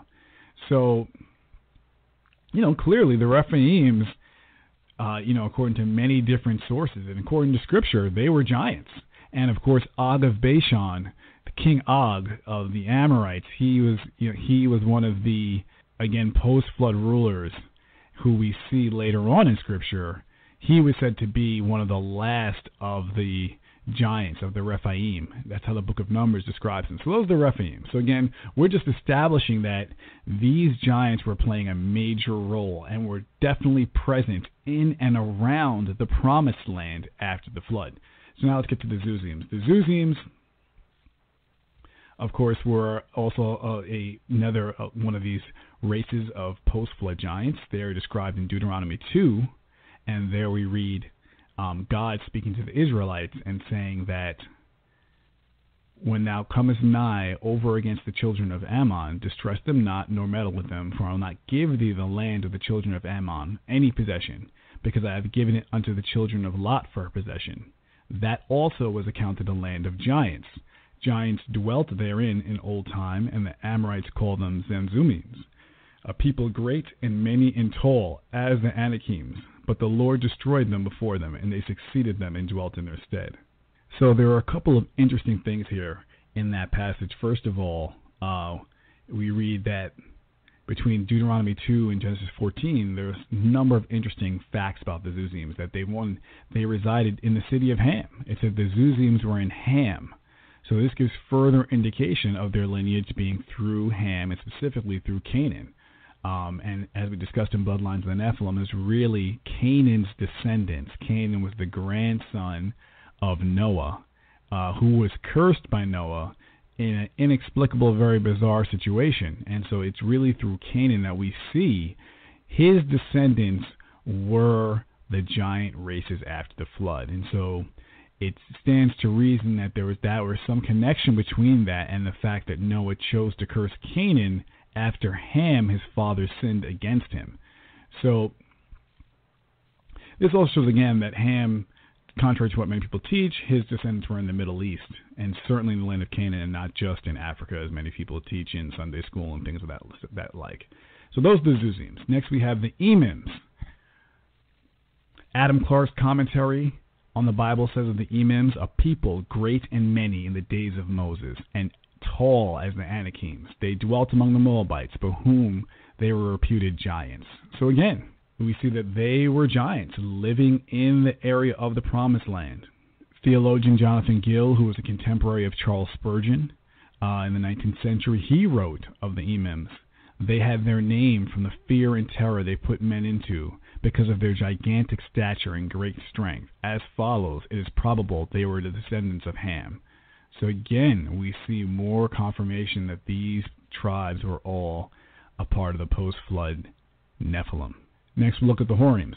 Not much is said about the Horims in Scripture, but they are often connected when you see a group. So they're also called the Horites, and they're often connected with all these other tribes. I mean, when God or one of the patriarchs is talking, really God, about these groups of giants, the Horims are usually included with the Rephaims, the Zuzims, the Emims, the Amalekites. The Horites are usually thrown right in there. And what is amazing is that Ker the Alomer's four-king coalition was able to conquer all of these giants in combat. They just slaughtered their way south, cutting right through all these tribes of giants, defeating them on their way to battle the kings of Sodom, Gomorrah, Zoar, the kings of all the cities around Sodom and Gomorrah, who were the five-king coalition who were subject to them. So they were able to do this. And so, of course, in the battle, when they conquered Sodom, that is, of course, when Lot, the nephew of Abraham, was kidnapped. And so what we see here, of course, as the story continues in Genesis 14, we'll pick up in verse 12 of Genesis chapter 14, and we see that Abraham jumps into action when he learns that his nephew Lot has been kidnapped. He's a prisoner of war. And so we read in Genesis 14, verse 12, and they took Lot, Abram's brother's son, who dwelt in Sodom, and his goods, and departed. And there came one that had escaped, and told Abram the Hebrew, for he dwelt in the plain of Mamre the Amorite, brother of Eshcol, and the brother of Aner. And these were confederate with Abram. And when Abram heard that his brother was taken captive, he armed his trained servants, born in his own house, 318, and pursued them unto Dan. And he divided himself against them, he and his servants, by night, and smote them, and pursued them unto Hobah, which is on the left hand of Damascus. And he brought back all the goods, and also brought again his brother Lot, and his goods, and the women also, and the people. So Abram, or Abraham, going by his prior name Abram before God renamed him, he launches this nighttime raid, heading up north of the Promised Land, heading up towards the Lebanon area of Lebanon, but north of the Promised Land, and split his forces and launches a nighttime raid. And now think about this. This Kurdialormer's coalition, these armies were so massive and so powerful, they wiped out the Nephilim heading down the coast of the Jordan River. Right along the banks of the Jordan River, heading just due south. They defeated the Rephaims, the Zuzims, the Horites. They had no problem beating giants, and then conquered the Five King Coalition. And with just 318 men, Abraham was able to defeat that Four King Coalition, launching his nighttime raid, and pursued them all the way north to the area of Dan. It says into close to Damascus in Syria. And so, in our article, which I strongly encourage you to look at at beginningandend.com of the same name, this article, the article for this podcast today, you'll find a picture there and a link to an article about Abraham's Gate, which still exists today. It's thousands of years old, and it's a fortified gate that was set up, again, north of the Promised Land. The Four King Coalition had set up that Abraham had to pass through in order to rescue Lot. And so it's really amazing. I think that is the story of Genesis 14. The real story here is really the power of God that was with Abraham as he was able to conquer the Four King Coalition, the giant slayers, these Nephilim slayers. Abraham, with just 318 men, was able to defeat them and rescue his nephew Lot. And we see this play out more, further evidence that this is the real emphasis here from a spiritual standpoint, from a standpoint of edification. And we really see this play out in Genesis 14, verses 18 to 23, where Abram comes the true realization of God's power in his life. And there in verse 18 we read, "And Melchizedek, king of Salem, brought forth bread and wine, and he was the priest of the Most High God. And he blessed him and said, Blessed be Abram of the Most High God, possessor of heaven and earth. And blessed be the Most High God, which hath delivered thine enemies into thy hand. And he gave him tithes of all.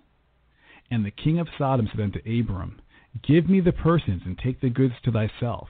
And Abram said to the king of Sodom, I have lifted up mine hand unto the Lord, the Most High God, the possessor of heaven and earth, that I will not take from a thread even to a shoe latchet, and that I will not take anything that is thine, lest thou shouldest say, I have made Abram rich."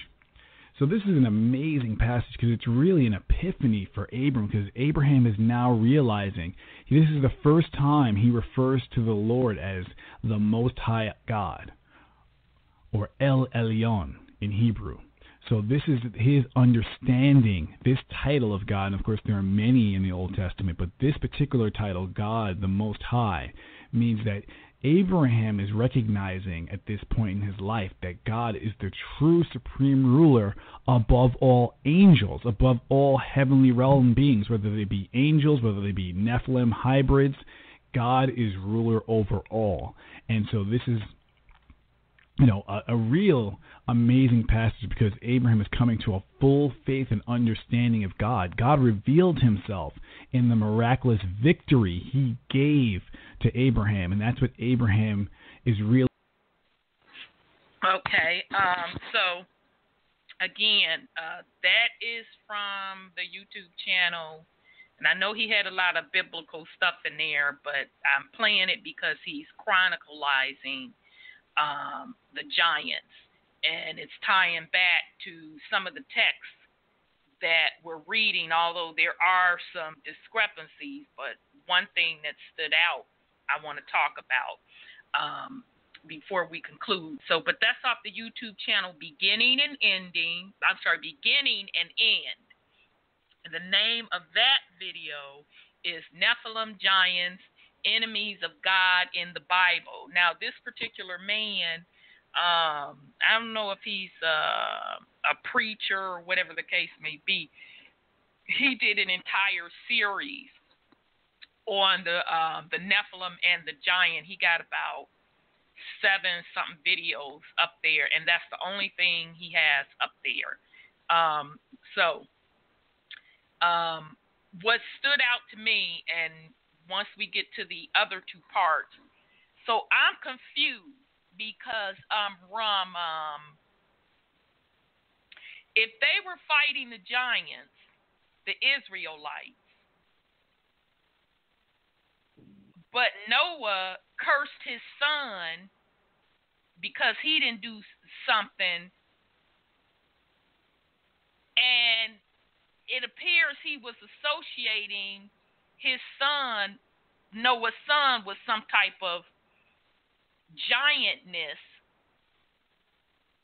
So how are they distinguishing the giant bloodline? You see what I'm saying? Because they're saying the Nephilim are the giants, and they were the fallen angels, and he did name different sets of them, the Raphaim, and he named two other ones. I can't remember, but we know dude in the other text named Goliath as another race of giants.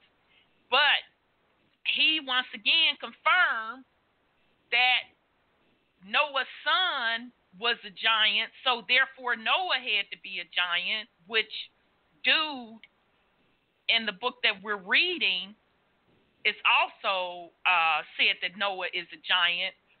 So my point where I'm going with that is, how can Noah curse part of his giant bloodline, but the other giants are evil, but not particularly his bloodline? I'm confused, unless I'm missing something.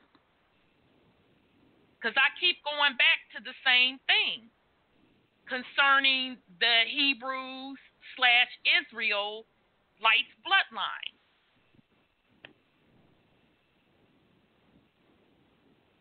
Yeah. Oh, okay, then. I thought I was missing something. I'm just making sure that I'm not putting the shit together wrong. It even said that Cain's seed was giants. Right.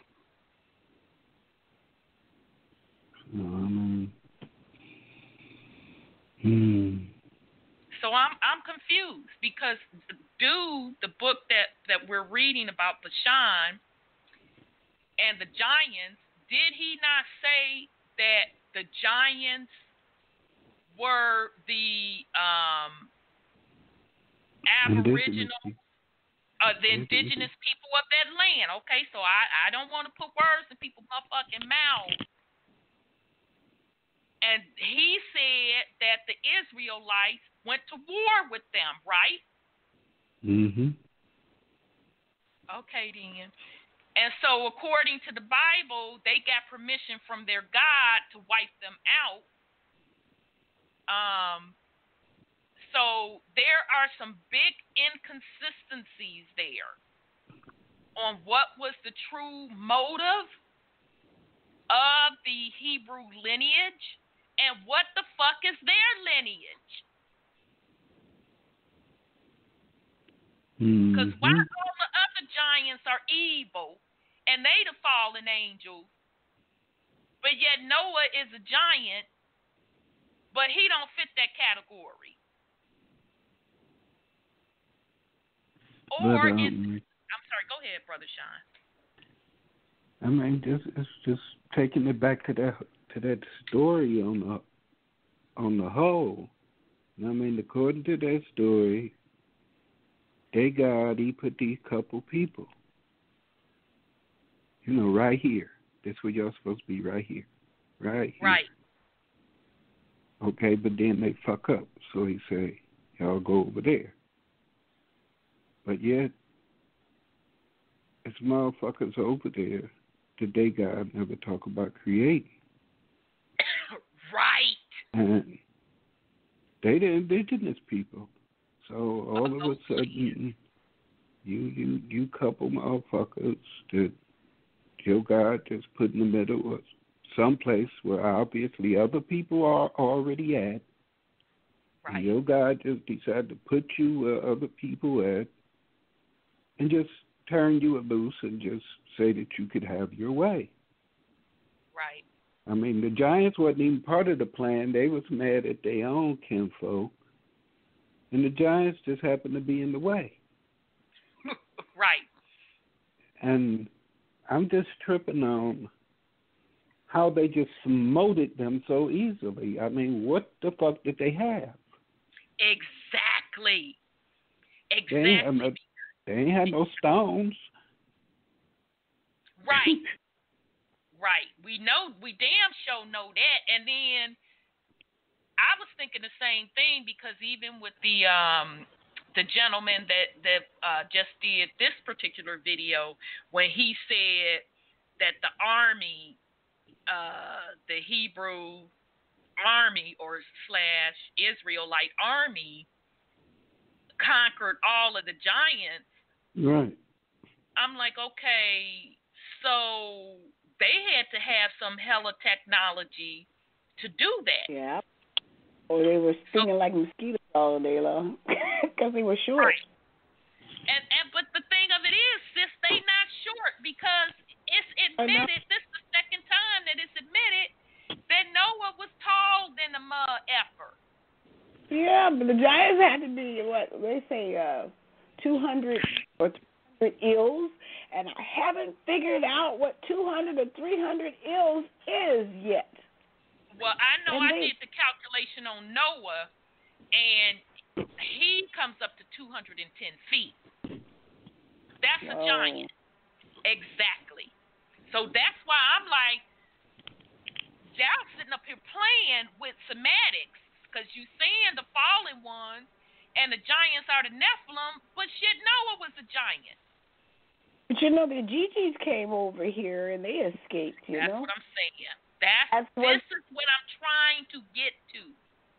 That these are different beings coming into the mix. And then I still say bloodlines fighting each other within, and then other beings fighting within. But that still, they infringed upon the indigenous peoples of the land. Mm-hmm. And when they talk about the flood, now if you go to the biblical text, you know, it was saying, Noah and them saying that, you know, his God told him to build this boat, this, that, and the third, 1, 2, 3, 4, 5, and tell all of the people to get on the damn boat, this, that, and the third, because it was cleanup time. But when you go to the Sumerian text, they talk about a flood also, but they talk about it, the DNA being saved. Okay, so the DNA, them swooping down, getting DNA samples, saving it to rebuild or repopulate after the flood. Okay, now I'm sorry, go ahead, sis.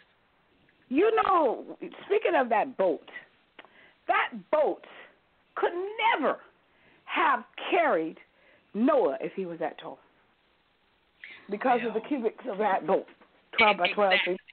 Exactly. So that pretty much puts a nail in that myth. If dude was 210 something feet tall, very good point, sis. Yeah. So it's totally false. Yeah. So, you know, according to Sumerian text, the Anunnaki them is specifically one of the sisters. I can't think of her little name. She was a geneticist. They knew that the flood was finna jump off. Okay? So, but they didn't want to save the giants. Huh? They didn't want to save the giants. And, and Cain had a mark. But they never tell you what the darn mark was. Well, all I know is that I'm lining up the Sumerian text with the Bible, and it said that one of the geneticists from the Anunnaki side, she's a woman. Yeah, swooped down. She knew the flood was going to happen, and she collected the DNA sample. Because remember, Noah was told by the different angels or whatever that the flood was coming. But when Brother Wendell lined up the comparison of the Bible on who Noah was talking to, he was talking to one of the Anunnaki that was giving them this information, which would make sense if Noah is a giant. That lines up, okay?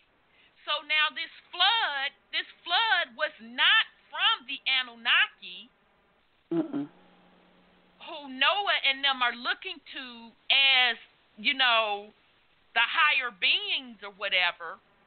Because remember, Anu is equivalent to Yahweh, Noah and them God. So they didn't. The Sumerians and them didn't say Anu finna open up the floodgates and wash shit away. They talked about it as being a planetary event that was happening. Yeah. So, in other words,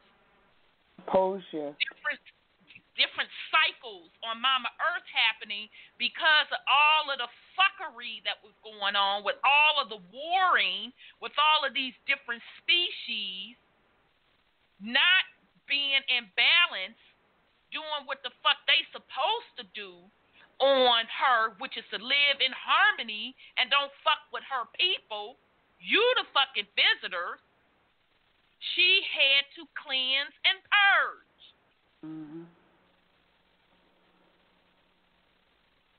So I'm going to leave it there. We're going to pick back up. Sis, you have any last words for the family? You know, this stuff is some stuff. I mean, seriously, it's really tough stuff.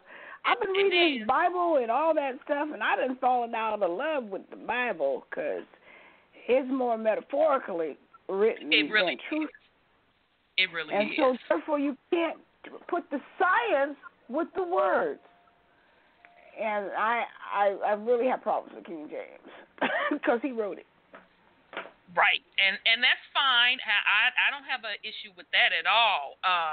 You know, and for me, like I've always been saying for a couple of years now, the Bible is twofold, depending on where you are and how you look at it.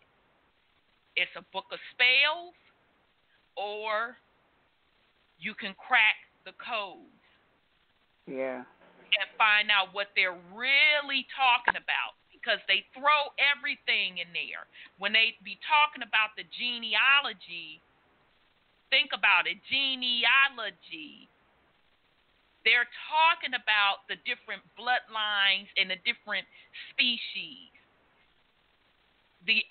When they're talking about these prophecies and all of that, they're talking about the events that Mother Earth will cause to keep purging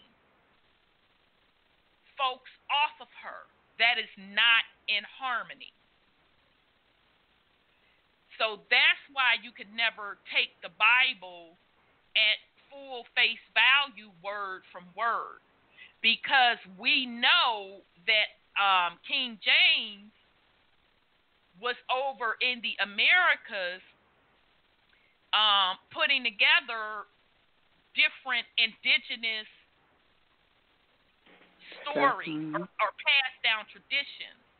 He was all over the planet doing it. So he was over in Europe doing it, over in Africa doing it, to get that Bible constructed. And I'm sure he wasn't doing it personally. He, you know, financed people to go around the planet and get this information from the indigenous people to piece it together.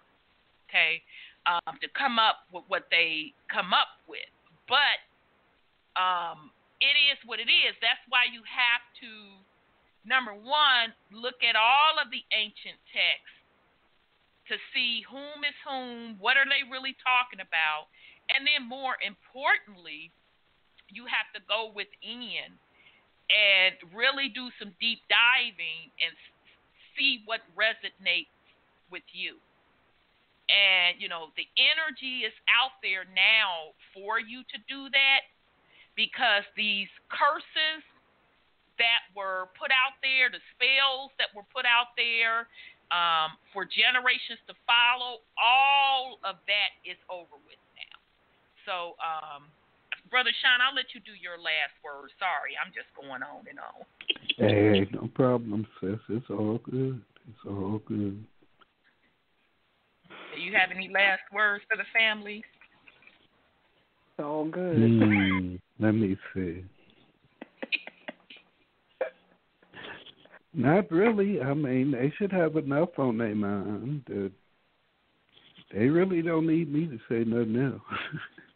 Yeah, it's pretty eye opening.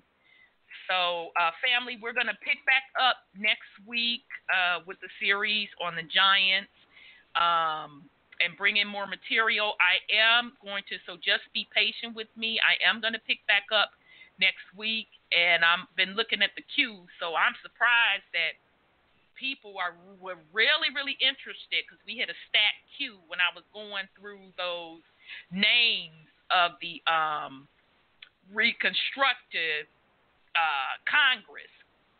We had a packed queue, so I found that interesting. So I'm going to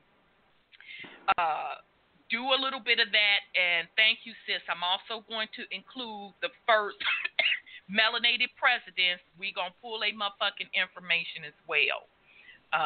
So thank you so much, family, for your support. I'm going to try to rock out with some music, but I'm sure we are going to get cut off real